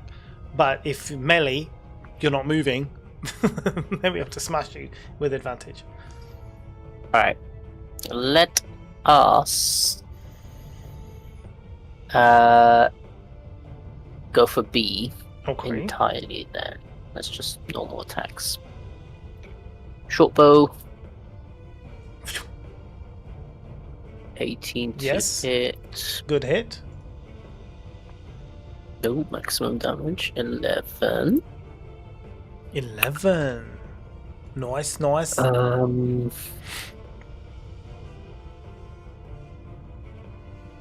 Can I do those actions or not? No, I'll just shoot at this one again, and then I'll do the Colossus Slayer damage to it Yeah. as well. This with advantage, but 20 will still fix it. Oh, maximum damage again. God Take damn. that. And now you're So going to do 2 your 11's colossal. 22 plus 6 damage. Nice. 28 damage to B. Is that everything? Yeah. Yeah? Okay. Yeah. Thundara, you're next. Remember, Snickle is on your back. Yeah, come on, buddy. or I duck a little. I'm gonna just. I use my bonus action to do the Matrix dodge. I'm just gonna whack at Gassy with my accessory. Yeah, you get advantage anyway because it's Even prone though on the it floor. wouldn't. Oh, nice. Okay, so 19 plus 7 to hit. It's a good hit. It's a good hit. And then it's. I can never remember the. Yeah. Okay, so 8, 9, 10, 11, 12 Damage. damage. Nice. And I Okay. want to use Mastery Cleave. Yes, to hit the guy next to him. Yeah. So that's a math. 14. Yes, that will hit. And then. That must have been a very low roll. It was a little bit low. And then I got a 4 for that one, but I don't add my modifier. Yeah, So that's 4 fine. to damage the. Okay, and then you have another attack, don't you? I do. That's a nat 1. Wow. With advantage attack? Oh, yeah, yeah, would it's it? advantage. Yeah, you get your advantage. You get to roll again. This is why I keep Snickle on my shoulders. Try again, Thundara! As a 17. Yeah, that hits. 11. He Without dead. my modifier. I He would. dead. Oh, well. Cool. So that I one's... like this now. This game just got way more fun. So Well it's... done, Thundara! That was amazing! Sundara laughs Putting so hard. Oh, God. Right. So the creature will, I guess Thundara's quite tall. It's going to basically lunge at you Thunder. and start clawing your. Well, hold on. It has to see if it hits you. No. first. And it still will hurt you before you can do Storm's Thunder. That's fine, but I'm scared. It doesn't matter. Okay, so it's going to come in with its claws and savage your legs. So let's see how this rolls. Oh. I mean, that's going to hit. That's 22. That's going to hit. Storm Thunder. Yes, hold on. Jeez, man. Listen, if you don't want me to yell Storm's Thunder this whole time, maybe try attacking somebody else The instead. damage is going to be 13 damage. And that's going to be slashing damage. And you have to roll a Constitution saving throw. Okay. Oh no. Constitution. 17, 18. 18. Okay, good. You're not paralyzed, so you can do your Storm's Thunder reaction now. Because you might not have been able to if you were paralyzed. You wouldn't have been able to take that reaction. You would have done that to me? Yes, Nobody can absolutely. paralyze Thundara. I especially would have done that to you. Only her reflection can paralyze her. So that's a 1d8 for damage. Do you roll or do I? You roll. Your damage, you roll. Okay, I gotta find a d8 then. There it is. That's a 4. Oh my god, that's exactly what you needed to kill him. So, not only did he hurt you, then as your reaction, you did your Storm's Thunder. And, I guess, pushed him back. He smashed against the rocks and died. That was actually quite good. All things considered, you did well. Thank you. What do you mean? You did get What do you hurt mean? though. Yeah. You got hurt. Oh, fine. It's just a scratch. That's all. He shaved my legs for me. That's all. All right. Okay. I would like to see what we see in the room. I'm excited. Amazing. So in this room, you find the remains of the mining operation. Oh, There's Mo, you're breaking up real pickaxes. hard again. Mo. Oh, I'm sorry. I Hold didn't mean to upset you. It's fine. Is it okay now? Right now, yeah. Yeah. Okay. Good. Is that the first time it's happened today so far? No. It happened Oh. once earlier, but it wasn't too bad. It's wonder only why when you're it's- giving us pivotal information, really. Yeah. Obviously. Yeah. Every time. All the flavor Yeah. text is fine, but It won't break up on stream because stream is using OBS. This is Discord that's messing up. No. Okay. So, where was I? Yes, in this room, there is the remains of the copper mining operation. So you can see pickaxes and hammers across the floor. There's some torn robes, some rubber boots, and you notice a half-elf dressed as a wizard, but the head is missing. Oh, geez. What size are these rubber boots? So it's a half elf then. It's a half elf. I'd say 2/3 of a half elf. What size are these boots? I would say that these boots are... I mean, this is D&D. The boots will fit you if you want to wear them. But there's only one pair. There's only one pair. All right. Marcy, you take the left, I'll take the right. We'll hop. We'll hold on to each other like a little, like We're one person. yes, exactly, and we can just walk. Snickle's safe. Like He's a- good. Yeah. We need well-ridden. He'll figure it out. And Zehas is 8 pas, so he can he can hang. I'll hold on to the boots. I'll grab them just so we have them for right now. Okay. I go up to Thundara. I go,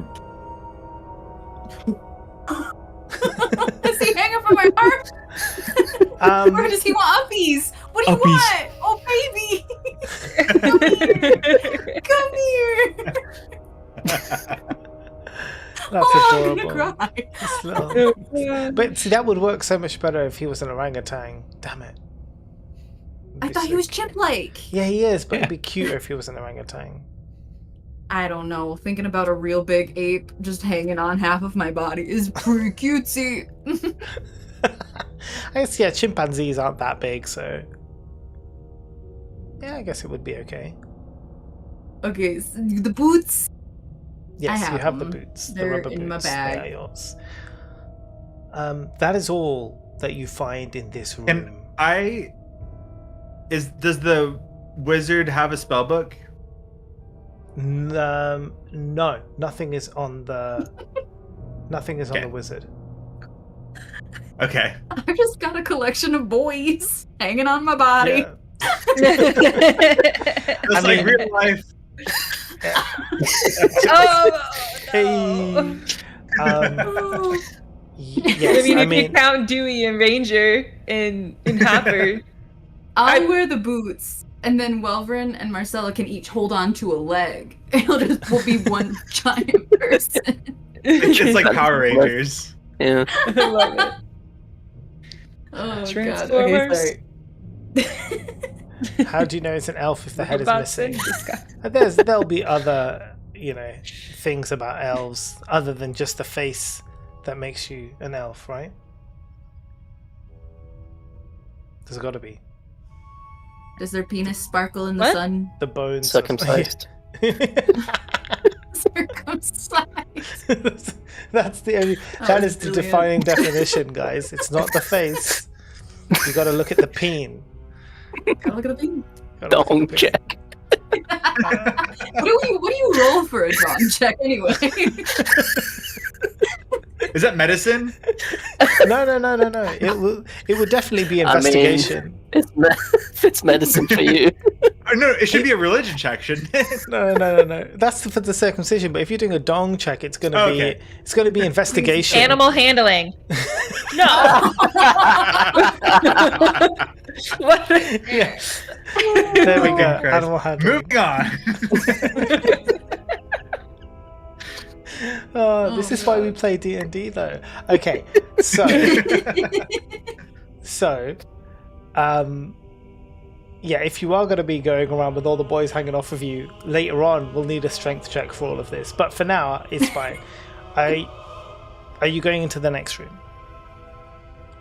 Yeah. I'd like, yeah. Yeah. Okay, so Come on, you can boys. see here, this was basically the mine, right? As it goes in, you can see where they started their mining operation, and you go around the corner, that's kind of where the mining operation has ended for now. Cut short, you can see kind of like lying on the floor is like old pickaxes that have been kind of discarded. You do find another piece of the log on the floor. Day 7. I'll read it out loud. You're gonna love this one. Day 10. Oh, fuck off. With lightning and copper wires, I created a pack of ghouls. Hal was not impressed. He says I'm not ready for the Duoma core and its arcane secrets. I will show him. Good. His flesh golem has given me an idea for a trap more devious than any even Hallister could devise. Lightning. Is there anything it can't do? I did not keep up with that one. Yeah. What? I did not keep up with that one. I got that someone was not impressed, and I'm gonna show him. Yeah, That's as far as I got. So Hallister was not impressed. It says, Oh, that was Alistair. yeah, with lightning and copper wires, I created a pack of ghouls. Hallister was not impressed. He says, I'm not ready for the Duoma core. I can spell it for you if you want. I will D-W-E-O. keep my spelling. Okay, cool. You do you. And its arcane secrets. I'll show him. His flesh golem has given me an idea for a trap more devious than even Hallister could devise. Lightning. Is there anything it can't do? Question mark.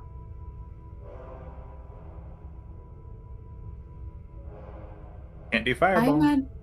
I imagine this skeleton head that's over in 7C as the floating head from Repo. Just, I know it's Yeah. right? But I only see it as the floating head from that game.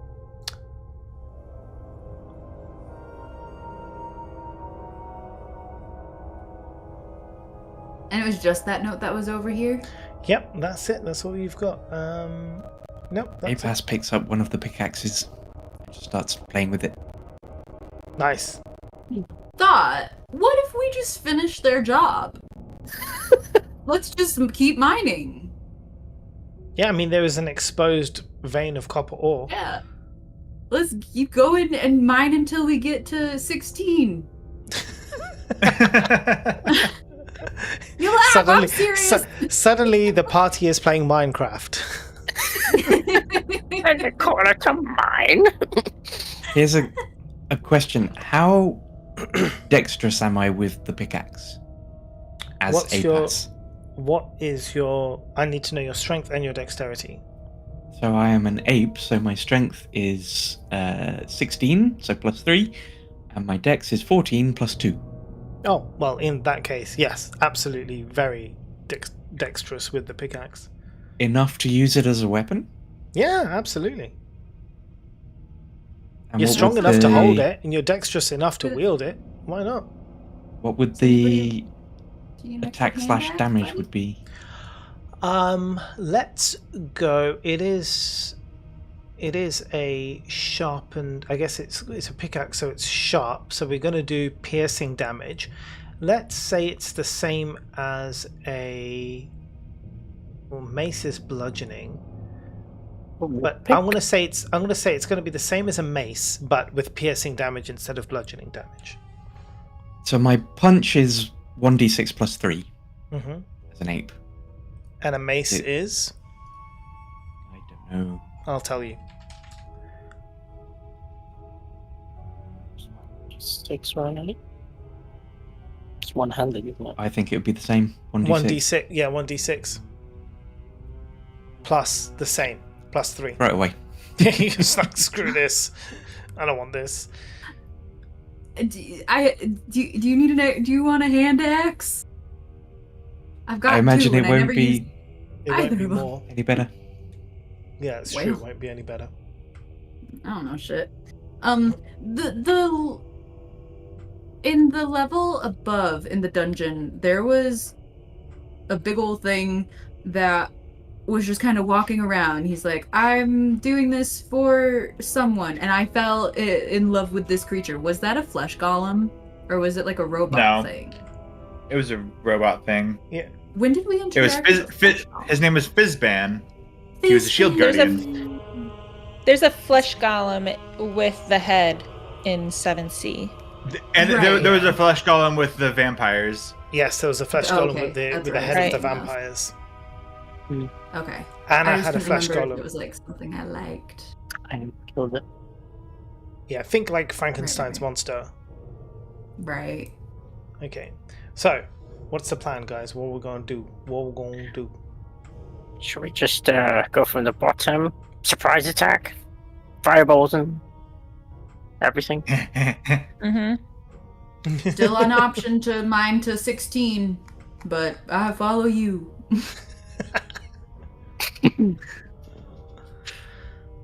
How long? In just out of curiosity, how long would you say that would take us, Mo? It wouldn't be possible. Okay. All right. Well, What if I they guess all we're just going to. blasted it? The thing is like they're in this dungeon, as you've discovered, like going between the levels of the dungeon is not. It's not a case of like you can just dig down, right? There is magical barriers in the way. No, 16, the room, right? 16, the room? Oh, you Yeah, mean the not room? Or like you Yeah, mean I thought you meant like levels. level Oh 16. yeah, not the level. No.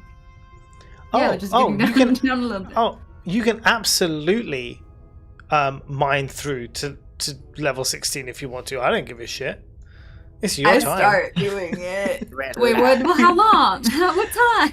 Do any of you have any kind of proficiency with like mining tools, any kind of like masonry tools, anything like that? I'm I an have ape. big hands that are great for moving rocks. Okay, because none of you have any of those proficiencies, I will give you a warning. You can absolutely try to do this. However, because you have no skills in it whatsoever, there is a high chance the ceiling will collapse on you because you do not know how to reinforce a mine shaft. Right? So Okay. you can try, but there's got to be a lot of rolls, and there can be a chance you'll all be crushed, and that will be your TPK. But it's a good risk. Important worth plot taking. thing. Every party has a pooper, and ours name is Mo. It's always the DM. I- Look, I'm not saying don't do it, but you know, we've got to make it real. Fine. What are we doing? Okay, Snickle. When you were looking in this room, you said there was copper floor that didn't look active at the moment. Yeah. Was there some type of like thing? I like think the generator skeleton on the guy wall? can activate it because he looked shocking. Just at a whim, not like he has to push a button to turn it on or anything like that. Don't think I saw that. And I saw a lot of things. My assumption is that he's going to spark the floor with his own power. So in and theory, then we will it'll- take him out first, right? Spread. Unless if he falls to the floor and it still does it anyway. I don't know. I don't know that much about electricity, but I don't know much about that creature either.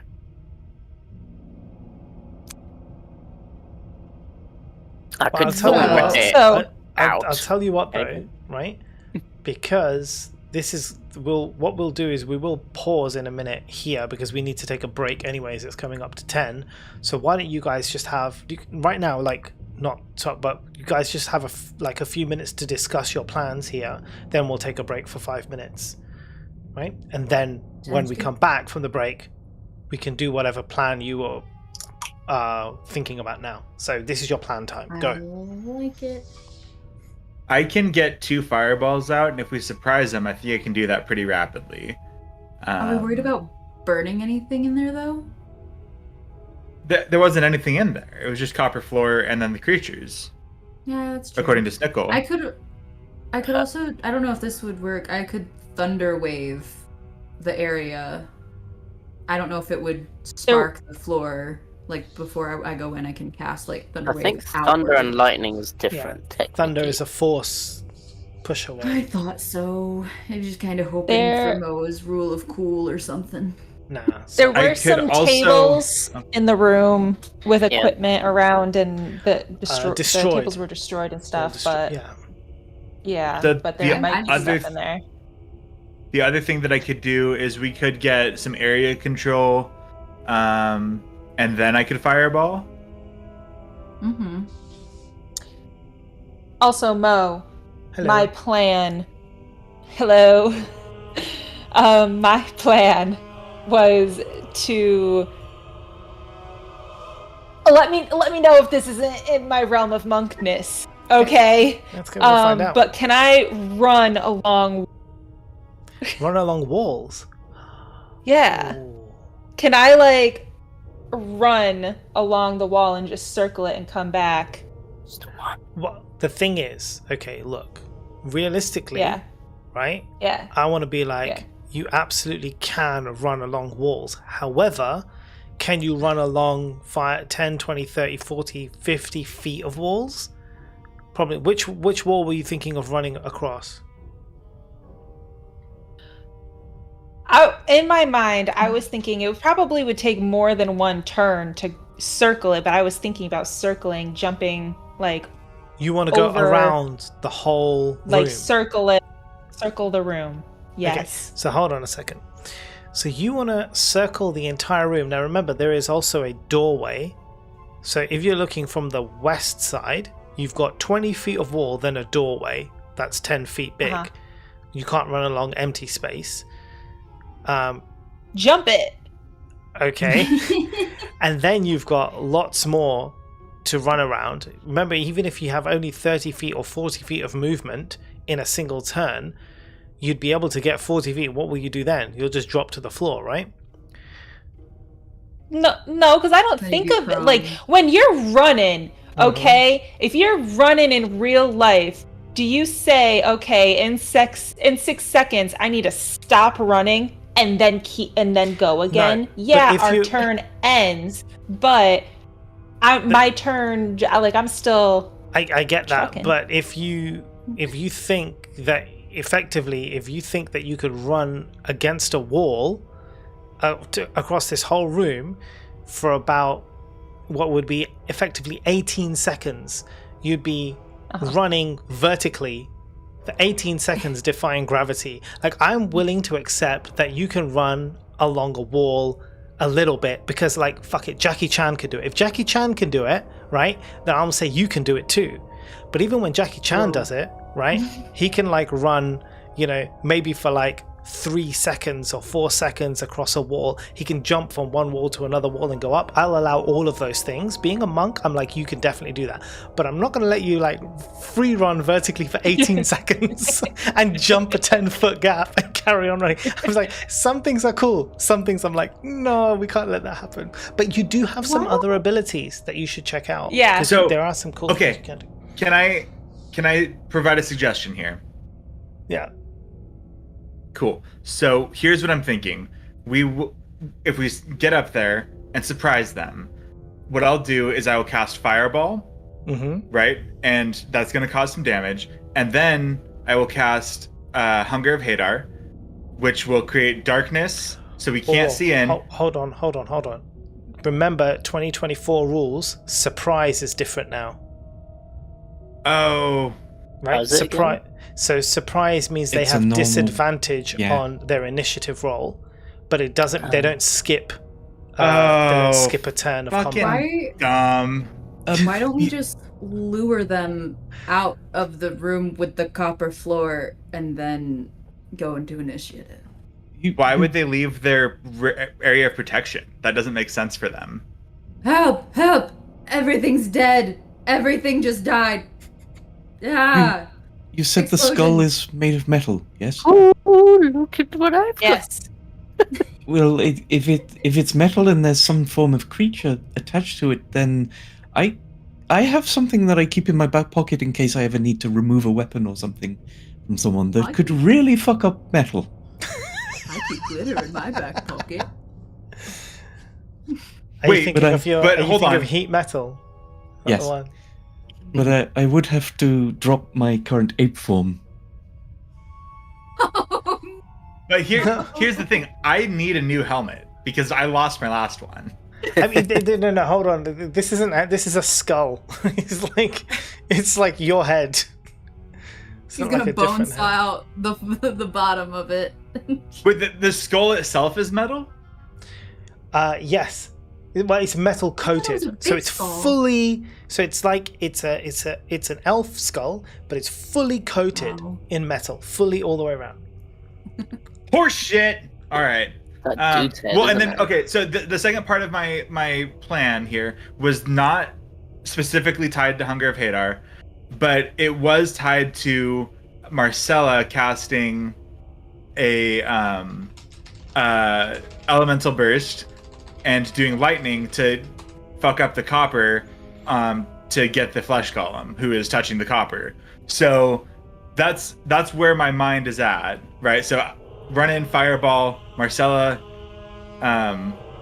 elemental burst, and then we just kind of start from there. And if they're still far enough away, I can cast Hunger of Hadar, and we can get some darkness and difficult terrain going.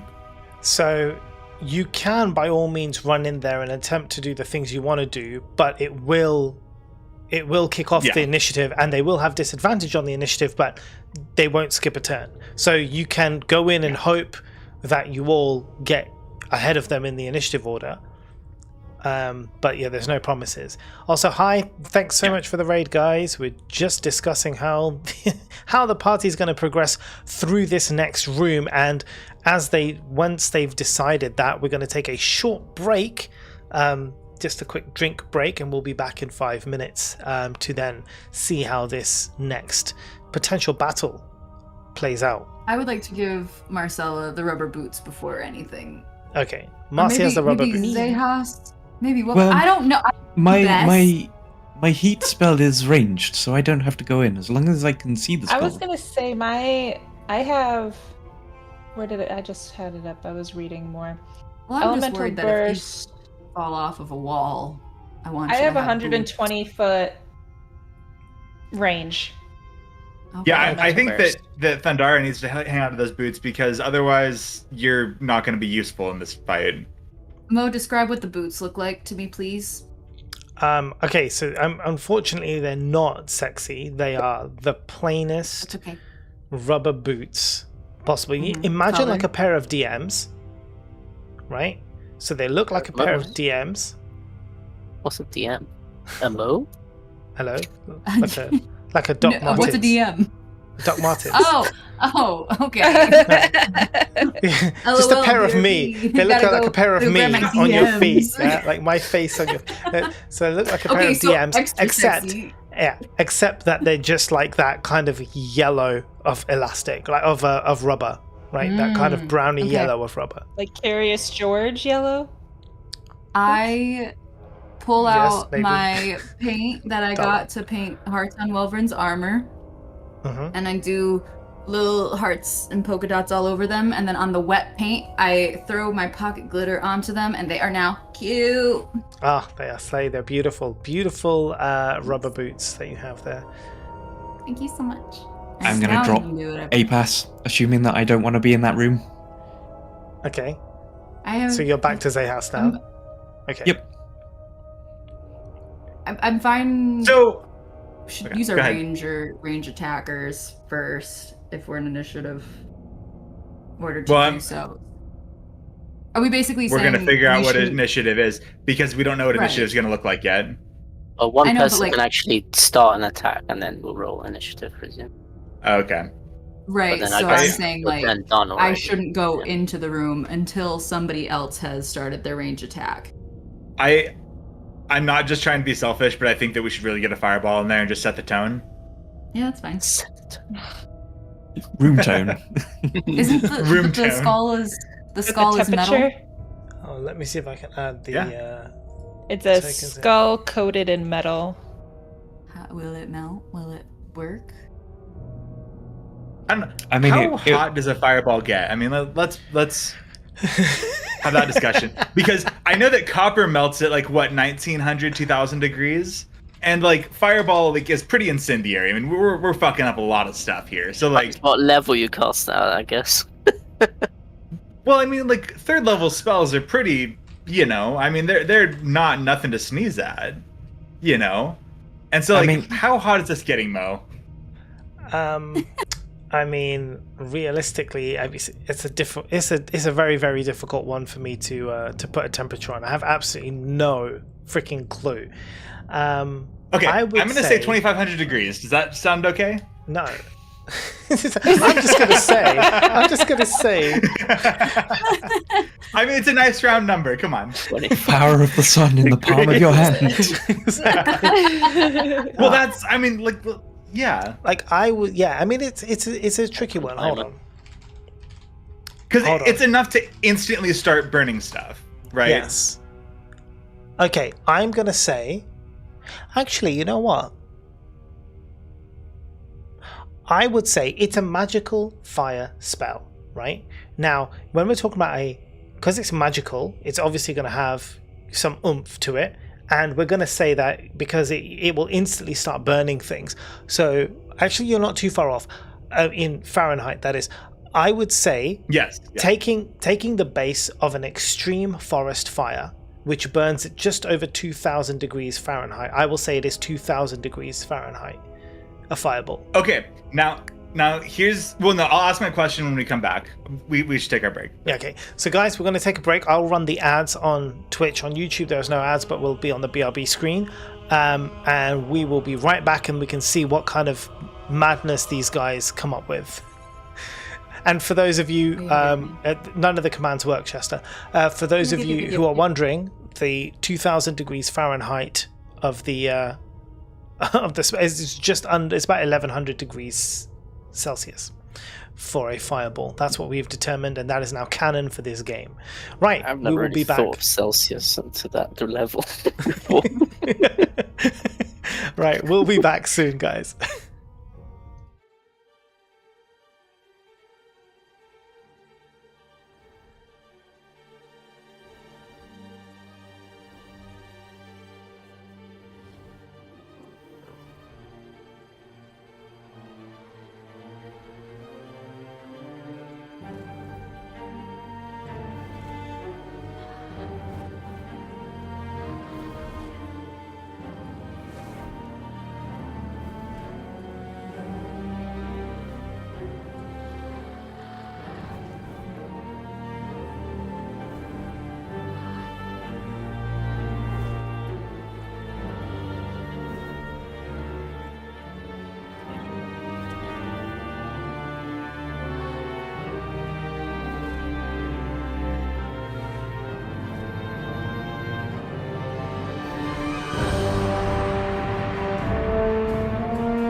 Hi everybody, we're back. Just discussing our hit points. Somehow I feel like Thundara has the incorrect number of hit points. I believe it. I'll worry about that in a bit. Okay, so guys, you were discussing what's up. So what's up? Fireball. Yeah, I guess. So I was gonna say that's- I'd do more damage if I go second, or at least not first. You might not have that choice. As in, like, I don't want to go first. Third, fourth, whatever. Not second. If you are next to each I other, don't mind not going first. yeah, if you're next to each other after you roll initiative, I can let you swap around. I don't mind that for a turn. Well, if we just stay here and let Welvrin sneak up there and cast Fireball, he'd roll initiative. Let all of those, the Flesh Golem and the Skull, go after him, and then we could enter the fight. I mean, if he goes in stealth and attempts to cast something, they would have to roll to see if they are aware where it came from. That's not a bad idea. So they might not even see him. Maybe... Is there any way we could distract them by making a noise on the other side of the door via some... Oh, maybe we could put the... Ooh. Does the doll talk by itself if we put the doll on the other side of the door? Ooh. Oh. I'll go do that. I'll throw the puppet in and then just run back over here.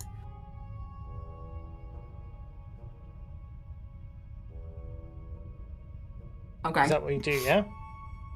Yeah. Okay. So you put the doll in front Throw of it the... right at the door. right Yeah, in front of the at door. the door. Okay. And now it's talking. It's saying the things it was saying. Like, as you walk away from it, right? It starts to talk. Yeah, I like run back down to the friends as soon as I throw it. Team plus... 1 second. I just need to check something out.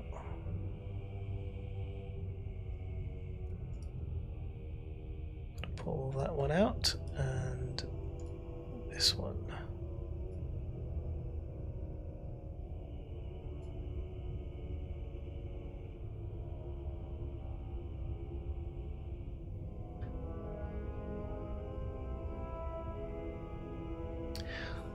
So minus, okay, yeah, and yeah, okay, so who's there? Welvrin, are you watching what's going on? Yeah, I'm kind of peeking around this corner. Can you roll perception for me? It's a 10. Well, perception 15. Okay, so as the doll is left there to speak, both the flesh golem and the skull hear it, and when the skull hears the noise on the other side of the door, you see it exudes lightning from its body across the floor, and the entire copper flooring becomes electrified.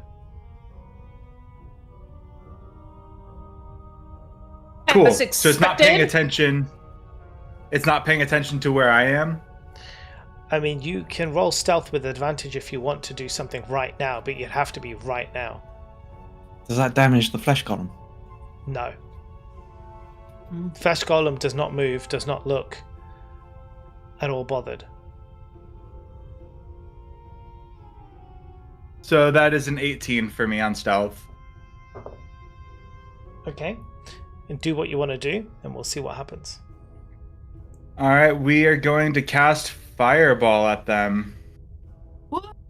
Yeah. Okay.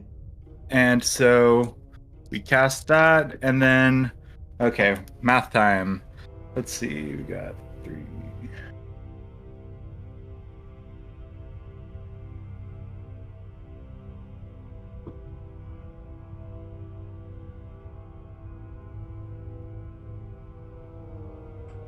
So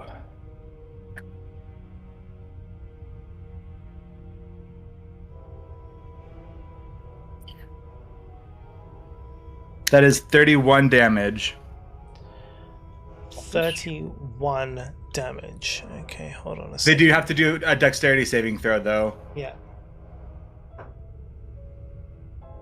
Against, what's the DC? 15. Okay, flesh golem fails. And the skull fails. So that's full 31 for each of them. Okay.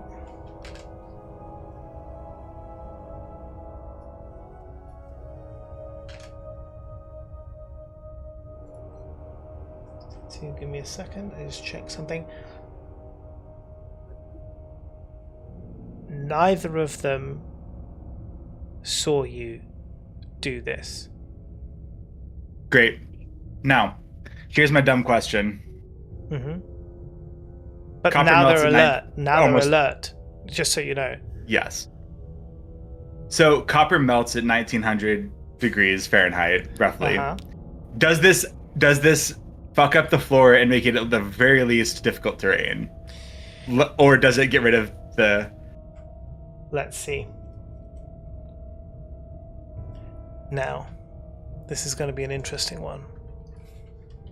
It's not really how Because- metal melting works. It needs prolonged heat, but Mhm. don't let me. You shut your fucking mouth. He's an 8. Here's the thing. We hear is ooh, No, ooh, ooh. It's not an 8. It He's not doesn't, an- it he's not doesn't an ape anymore. instantaneously cool, though. Oh, never mind. It doesn't instantaneously cool, though, so, I mean... It doesn't instantaneously cool, but the thing is only... Fireball basically is just 6 seconds, right? What Like if there a was two turn. fireballs in It's a- rapid succession? Yes. It's a turn, so it's 6 seconds of intense heat. So hold on.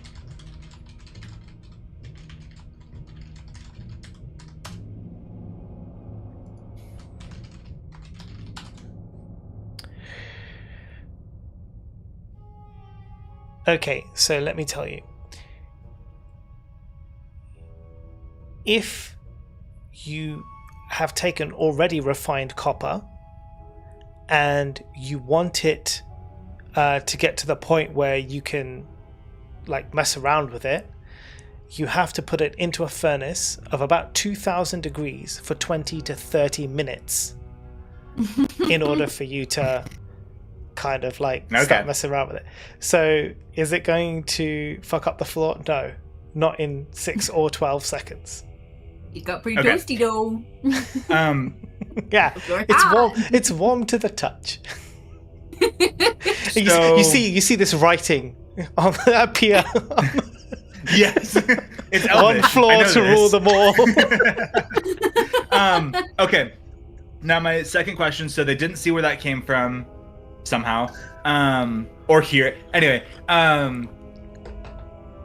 so if I do this again, they are alert. That's going to start initiative order, right? No. So what will happen again?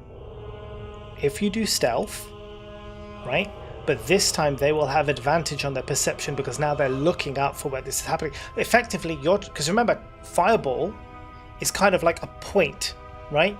You cast it in a Yeah. point and it kind of explodes out, right? So it's not like it's not coming out from your hands, right? That's not how fireball works. You cast the spell at a point far from you at which the explosion takes place. But in order to do that, you have to move your arms, you have to speak, right? You have to incant something and Yep. use your arcane focus. You don't have to use an arcane focus. Now, Yeah, I have. in this case, what's happening is, like, you were doing that stealthily, right? So you're like around the corner, you're like muttering the spell, waving your hands. They don't notice that you do that, but what they do notice, bam, a massive explosion. Now they're like, fuck, what's going on? So now if you're trying to cast it stealthily, they're going to have advantage on perception because they are actively looking around for Yeah. who's causing this. And the first time there was a distraction from the other side of the door, so their attention was Yeah, already but- focused. But if the last thing that they heard was on the other side of the door, wouldn't that and then something bad happened, wouldn't they still be focused on the door and think that's where it comes from? Not necessarily. They're not that dumb. Well, the flesh golem is. I was but the literally skull just is. about to say, if I heard a noise from my bedroom coming from the hallway and then an explosion happened, I'd think, oh shit, a hallway. So am I dumb? Well, you have to remember, the skull is fully aware of what fireball is, and that it, can't be cast through a door. Fair. I mean, the rules as written are when you do a ranged attack, stealth is broken. I'm not playing that rule. I don't want to play that Make a note, Snickle. Make a note. Yeah. He's not playing that rule. I'm not playing that rule. Okay. I like to play the rule. Snipe everyone from now on. I like to play the rule that's fun in the moment, Oh. subject to change. I am going to use my second spell slot.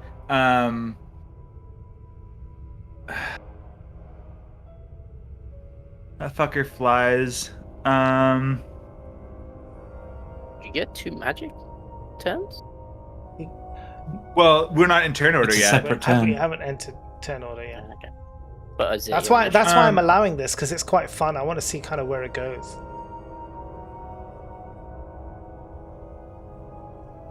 So here's what we're gonna do. I am gonna do my plan with the Hunger of Hadar, Okay. and I'm going to cast that. Let's see. I'll make that blue. Oh no, I want a circle. And so that's 20-foot radius. So, this is. Do you want me to read it? Yeah, please do. Okay, so I open a gateway to the far realm, a region infested with unspeakable horrors. A 20-foot radius sphere of darkness appears, centered around a point within range and lasting for the duration. The sphere is difficult terrain and is filled with strange whispers and slurping noises, which can be heard up to 30 feet away. No light, magical or otherwise, can illuminate the area, and creatures fully within it have the blinded condition. Mm-hmm. Any creature that starts its turn. What? No, go ahead. I was just gonna make any a joke. creature that starts its turn in the area takes 2d6 cold damage. Any creature that ends its turn there must succeed on a dexterity saving throw or take 2d6 acid damage from otherworldly tentacles. And let's see, that is not relevant because it's not above spell slot 3, or spell level 3. So that is my second spell slot. But hold on, wait. Firstly, CG was going to say something?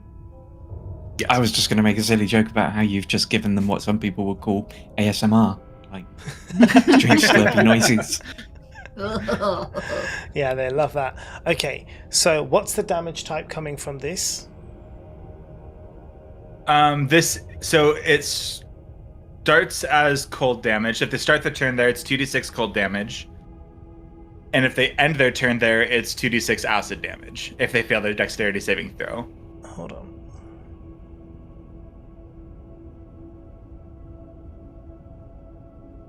Okay, that's fine. And then my This- second question Yeah. is, can we eat cooked flesh golem? I wouldn't recommend it, because that flesh is dead. All right. Right, but I mean, you could eat roadkill, right? I mean, you could. I don't know how long that thing's been dead for. I wouldn't risk it. Okay.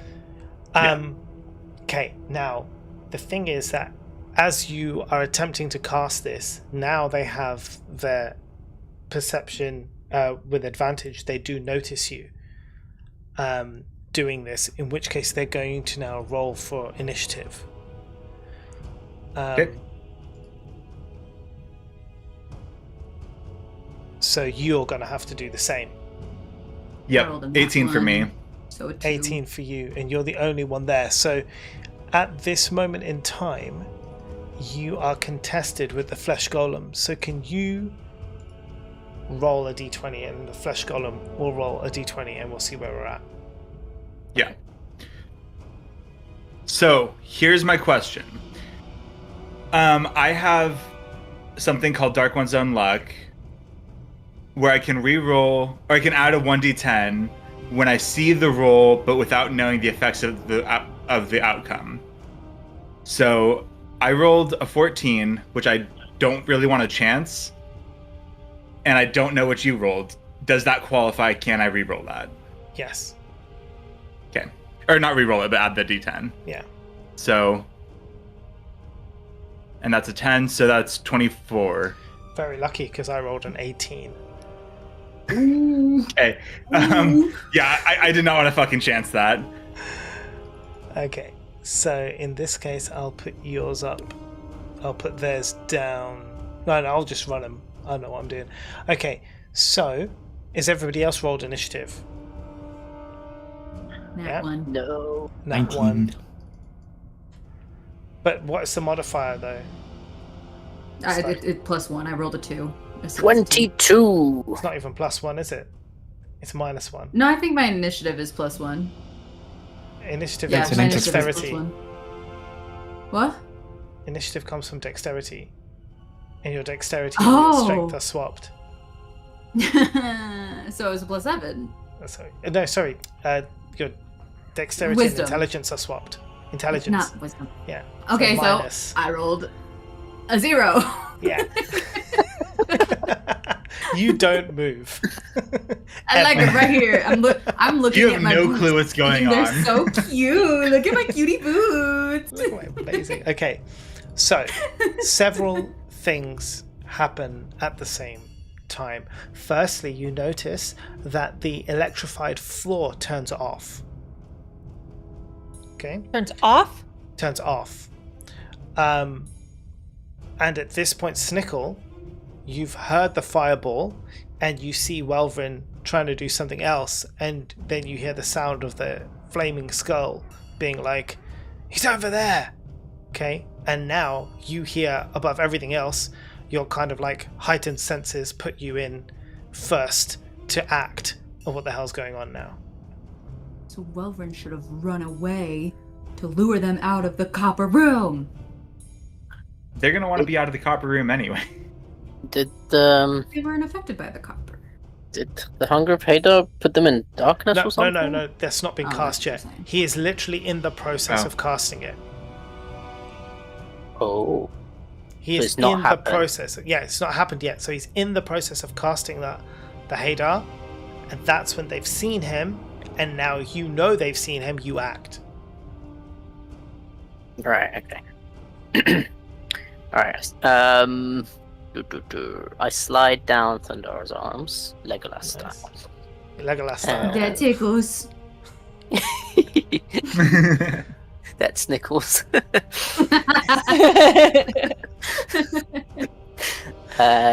Yeah, I come to this corner here, and I can see everyone. I will use a bonus action spell slot to cast Hunter's Mark on the skull.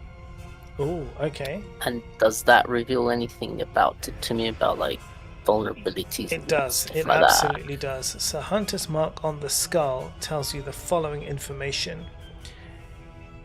It will tell you everything, right? Hunter's Mark tells you all the information, right? Not just 1 or 2 bits. You also have advantage. Where is the thing? One second.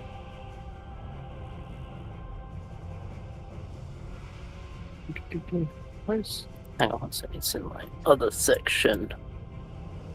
It tells me. Hunter's Law. When a creature is marked by Hunter's Mark, you know whether the creature has any immunities, resistances, vulnerabilities, and if the creature has any, you know what they are. Okay. That's So the skull is immune to lightning damage. okay. Yeah. And resistant to fire damage. Oh,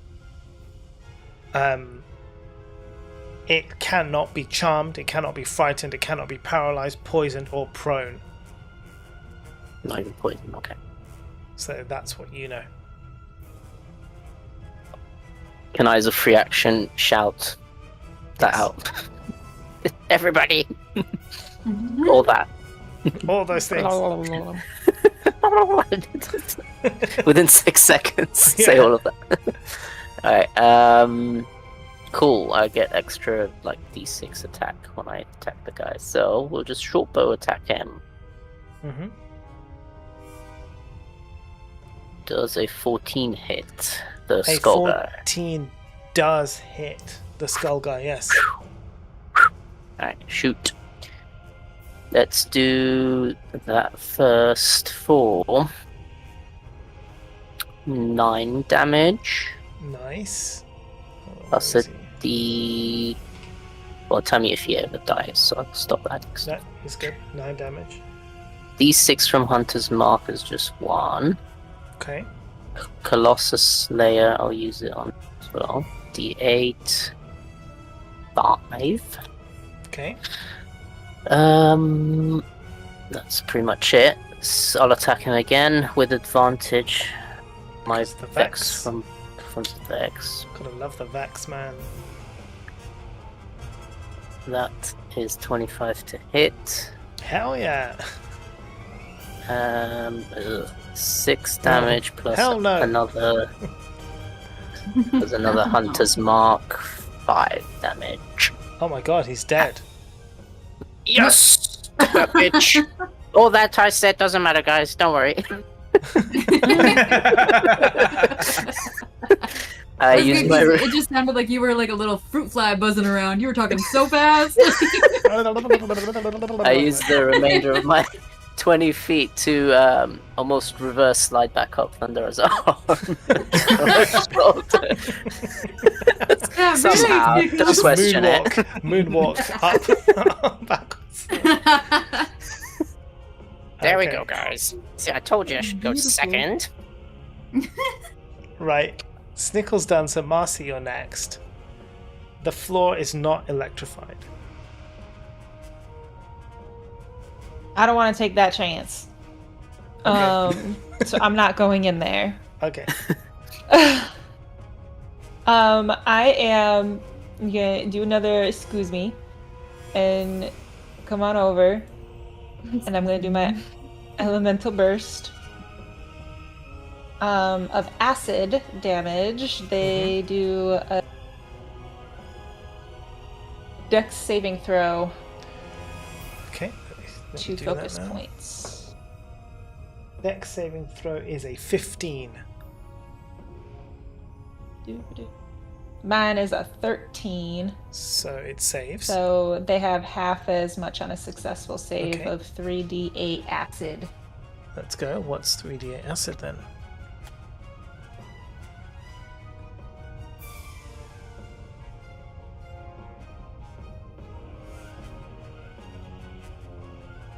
Half of 11. Okay. Nice. And as that's a called, it says a magic action. What does that take away? Is that something special? Is like I don't have any. Sorry, you cut out there. What did you say? Does that mean you don't have any more? Oh, because I have 2 actions per turn. It's labeled as a magic action. Does that mean something special? You only get one of those. Yeah, on you the only get second. one of those.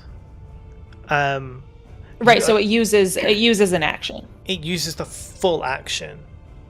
Because casting a spell, so the reason as a monk you can do 2 attacks is because you're very fast. Dexter, like with your hands, right?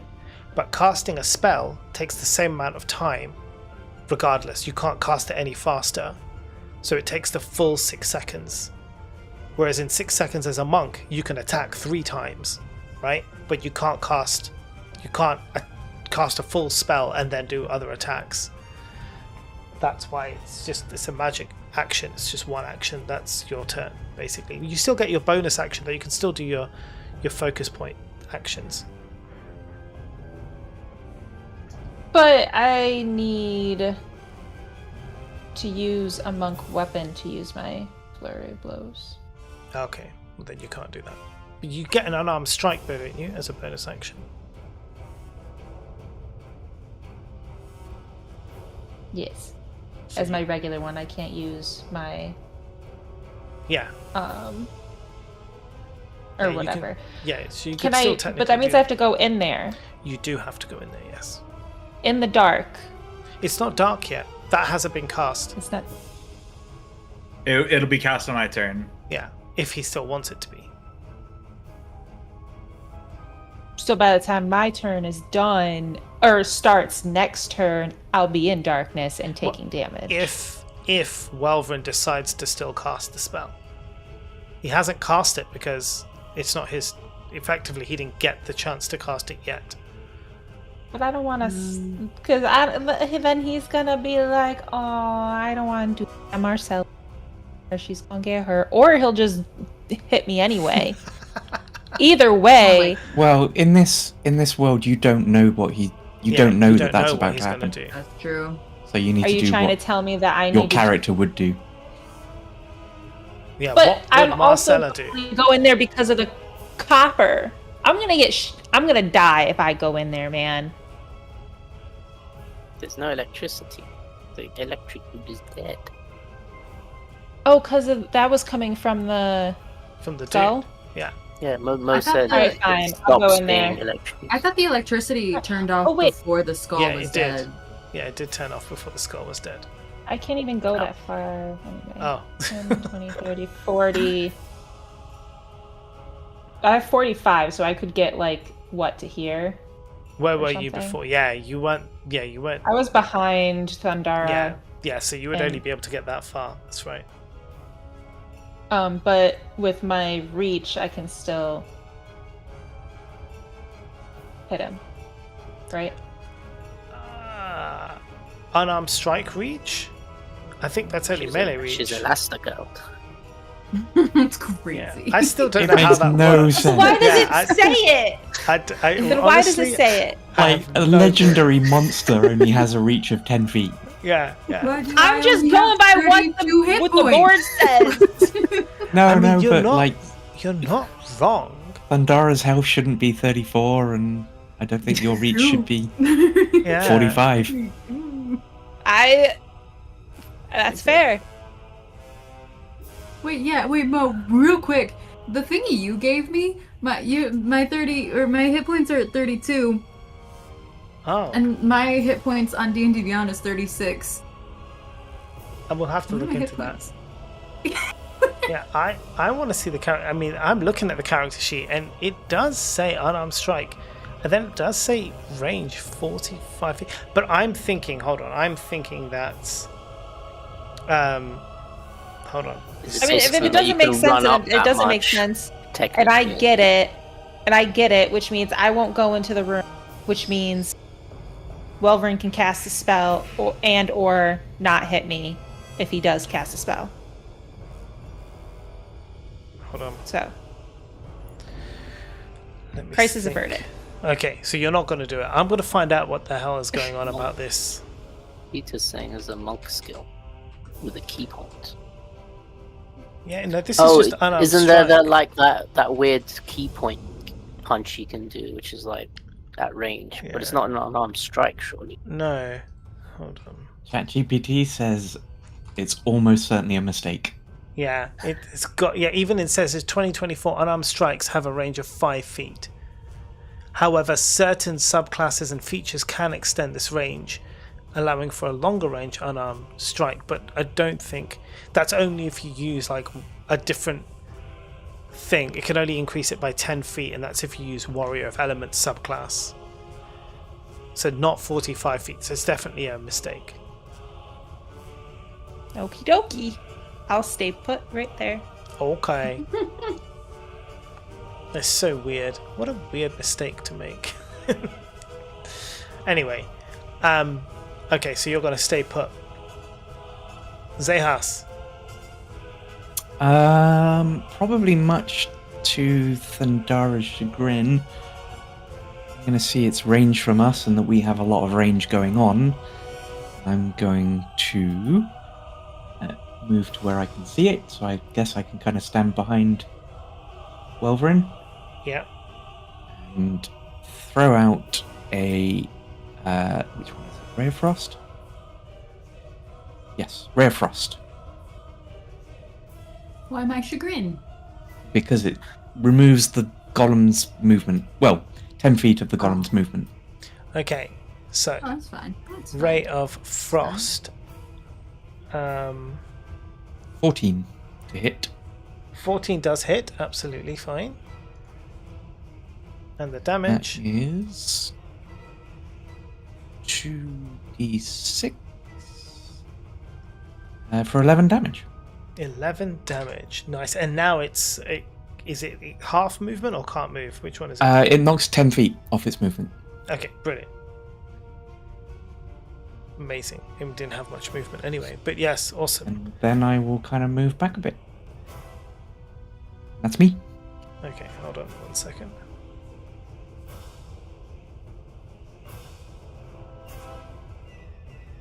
Okay. Welvrin. How's it looking? I was most worried about the skull, so It's looking beat up, but not, Mm. Not to the point where it's like in trouble. The golem? Yeah. fireball.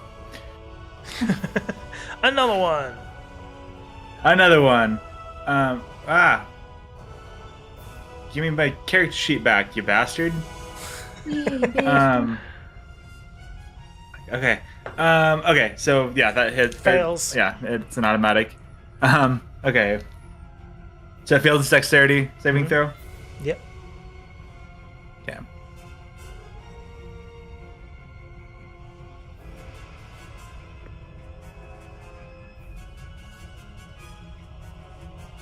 Not a great one. See, that's 10.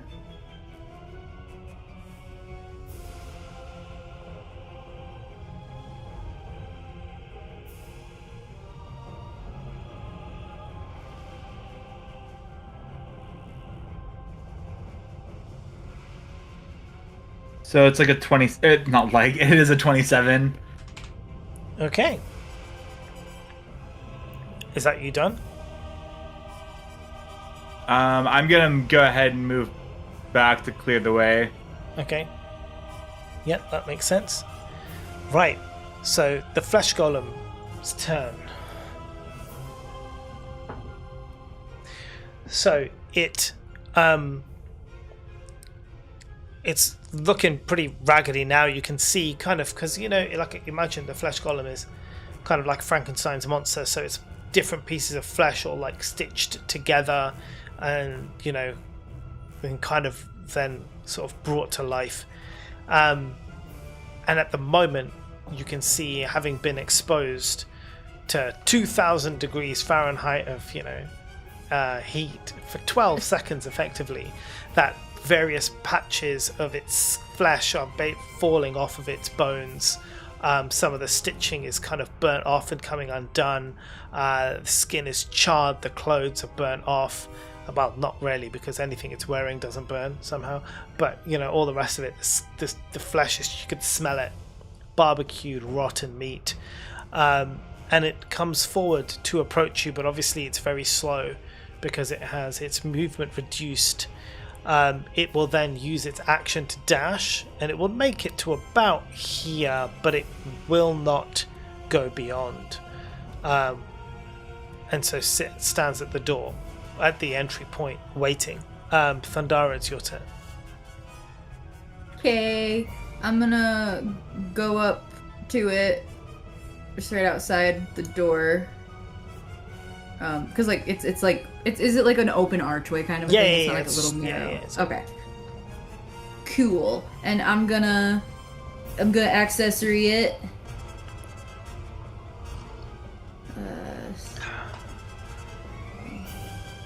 12. Yes, that hits. I don't think it. Oh, nice! I didn't think it would. And then 12. That is 8, 9, 10, 11, 12. 12 damage. Yeah. Nice. And then Mastery Cleave. That was only... No, Mastery Cleave won't work in this case. Because Mastery Cleave has to be used on it's not someone. another person. Yeah. Extra attack. Extra attack. Let's go. But I still have to roll to hit, right? Yes. Yes, indeed. Okay. So that was the plus 7. 4 plus 7, 8, 9, 10, 11. Hits. 11. Hits. Wow. And that's 7. He's dead. Bye, buddy. I hope you find your dad. And I was really concerned with the skull, I know. honestly. Yeah. And now I'm kind of wishing. I mean, the flesh golem was the flesh golem was, but like, I was most concerned about the skull. Yeah. I go in with my rubber boots Well, on. because like even if we didn't do the crazy thing, the skull already set lightning to the ground, and that is what it would have done even if it did see you. So even if we did the whole you drop stealth when you cast fireball, it wouldn't have made any difference to the outcome of that, because it would have, maybe the turn orders would have been slightly different, but the fact that you were all out of the room, those creatures would never have left the room. I wonder though if I had done Hunger of Hadar first and then just cast Fireball blindly in there, if that would have been more effective from a, I don't know, from like a tactics standpoint. I guess we'll never know. Well, we should collect our doll. Seems it was quite useful. We should give it a name. Dolly Parton? Dolly Partston. I picked up the doll. I get to name it. This is Vanessa. Is the is the door like just openable now? No, not yet. It's not. Anyway, it's not open. If that's what you mean.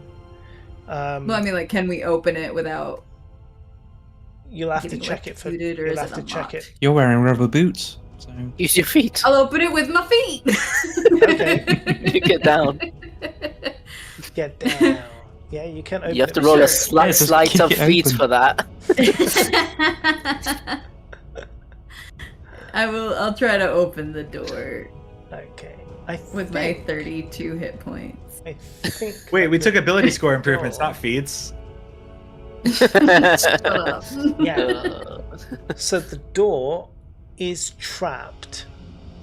Oh god. But using your Okay. feet Danger sense. to do it Dangerous. will nullify the electrical damage that it would have thrown on you. So Okay. I'd say you get thrown back, but you won't get hurt. Okay, I go, whoa, that's crazy, and I go around to go get Vanessa, and then I come back. Yeah, I mean, you did kick open the door. Oh, well, I already got it. Kicked you I already back. went around. Yeah. I don't trust it. I don't go back through that. No, but I'm saying Wait. you kicked open the door. Right, but Yeah. the door was rude to me, so Yeah, I'm saying I know. I'm not fucking with you, door, and I go around. I know, but you kicked open the door. What was on the other side of the door? The room with the doll. Yeah. So on the other side of the door was Yeah. the doll. So the door was kicked into the doll. Oh. Oh, Vanessa, are you okay? No, Vanessa's not okay. Oh no, Vanessa. because don't take our greatest tool away from us. Vanessa takes He said her hands. 3d6 of lightning damage. How much? 3d6 of lightning damage, Okay, is- She's calm wood. down. which is a straight Yeah. up 50. So She's lightning has made of never hit a elm. tree. I hate you. Yeah. So you open the door and you I see a doused the smoking. flames. You see a smoking, broken, destroyed Vanessa because Wait, destroyed or broken? no, destroyed. She only has 8 hit points. She took What if she 15 looked lightning like- Mending, damage. mending. What if Thundara and I both do mending at the same time? I mean, Come back to life, old tree. you know what? Cam Hold is on. super animated, and I can't hear her at all. Yeah, Kim, you're I muted. forgot I turned the mic off for when George came in here with the cat food. Where did this lightning come from? Because I thought the source The was door. the skull. The door itself We're trapped. was a lightning trap. Oh. What does Vanessa look like to me right now? I'm serious. but black charred wood, basically. Charred wood and metal. Because it's effectively wood and metal puppet. I carefully put Vanessa into my purse. Okay. Do you want to do a mending? Would it work? He kept saying destroyed, then laughing try at If the us. two of us do try. a mending, we can try it. Yes, to try. okay. I want to. I yell, Zeha!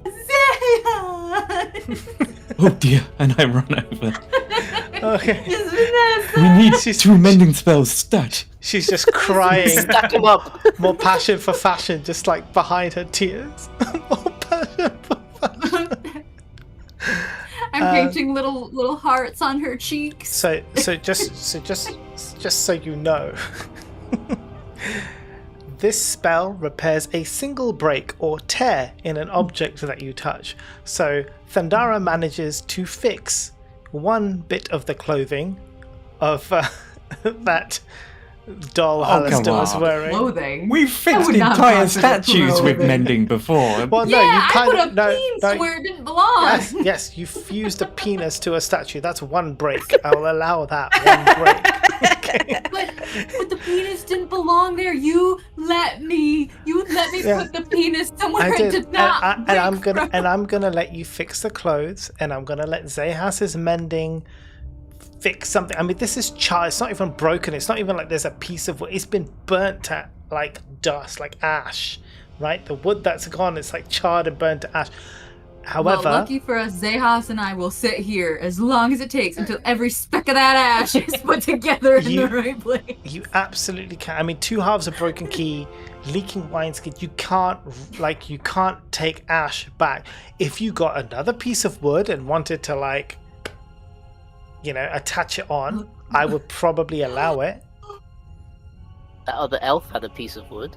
Yo. I smash up the barrels. Yes, they And are. I They are. I attach mean, the 6 of them wood. are already smashed. So yeah. I attach those pieces of wood to the broken the bits of ash, and mend it so it looks like a hangman stick figure, but with. Yeah, I mean that's what it looked like before with the cloak on top of it. So, can you roll?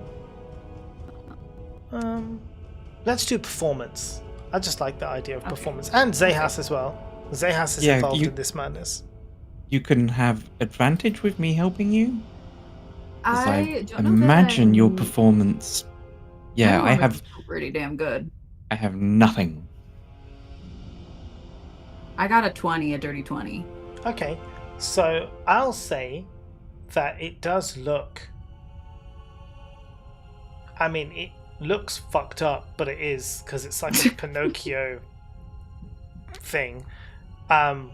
It looks pretty messed up, but it does retain the shape. You put the mended cloak on top, it looks from behind the same as it did before. It's fucked up that you're calling Vanessa an it, but I understand what you're saying. Can I, at this point, get any sense of the magic in the doll still being there? Gone. I'm gonna, at this point, I'm gonna put my hand on Thandara's shoulder, and I'm just gonna go like that. How upset are you about this, Thandara? Based on the fact that I have named it, I have drawn little hearts on its cheeks, and I have put forth my very valuable time and effort. Constitution into saving mending throw it. for me, please. Oh, you're stinky man. Constitution. While all this is going on, I just wanted to be noted that I'm looking around the room for anything. Okay, there's nothing. 12. I got a 12. So, you are so traumatized by this event that, as far as you're concerned, Vanessa still is alive. She is speaking to you. You can hear her talking like she did before. As far as you're concerned, she's completely alive and fine. She's okay now. Amazing. Okay. I cradle Vanessa. I go, oh, thank gods. And I look at CG and I'm like, you would make a horrible healer. And but I just call you Vanessa. No, you call me ZG. I don't know who that is. Yeah, I bet he would make a terrible healer too. And I put Vanessa carefully into my bag. And I just stand up and say, "But 100% of all the healing that has happened has come from me." If anything, Was it you or was it the CG person that you're talking about? your alter ego, is that what you call the ape? If anything happens to Vanessa going forward, the effects on you will be detrimental. I will decide what will happen depending on what happens to Vanessa. Yeah. Mo, that is insane. Yeah. I'm still aware that's a puppet. Yeah. It doesn't matter. It would be like losing a Psychologically favorite affected. sweater. Yeah, yeah. Psychologically, you're so traumatized by this that you believe now it's alive. You're basically having a psychotic episode around Vanessa. 14 and you were acting like I rolled a nat 1. This is crazy. It doesn't matter. I'm gonna go up to Marcella, and I'm gonna say, you know Thundara pretty well. Does she have attachment issues? You know, funny you should ask.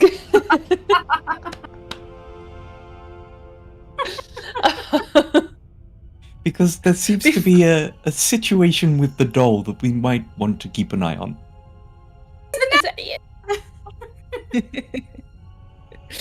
There gonna- was a point that she saw a therapist way back when.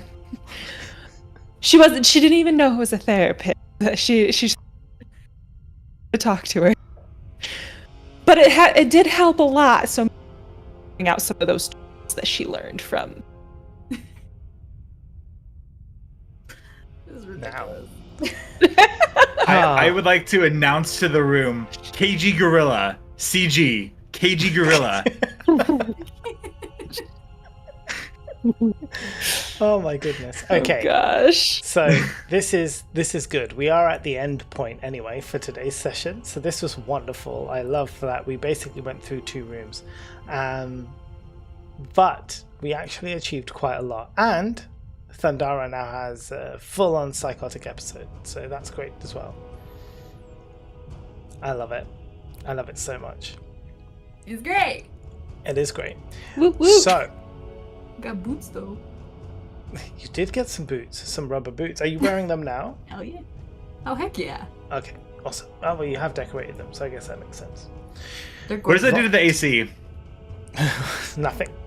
It doesn't bump me up to like 60 hit points or something No, like but you now have immunity to lightning on the floor. If you get That's struck cool. by if you step on a floor that's lightning, you're immune to it, and if you get struck by lightning, you have Hell resistance. Nice.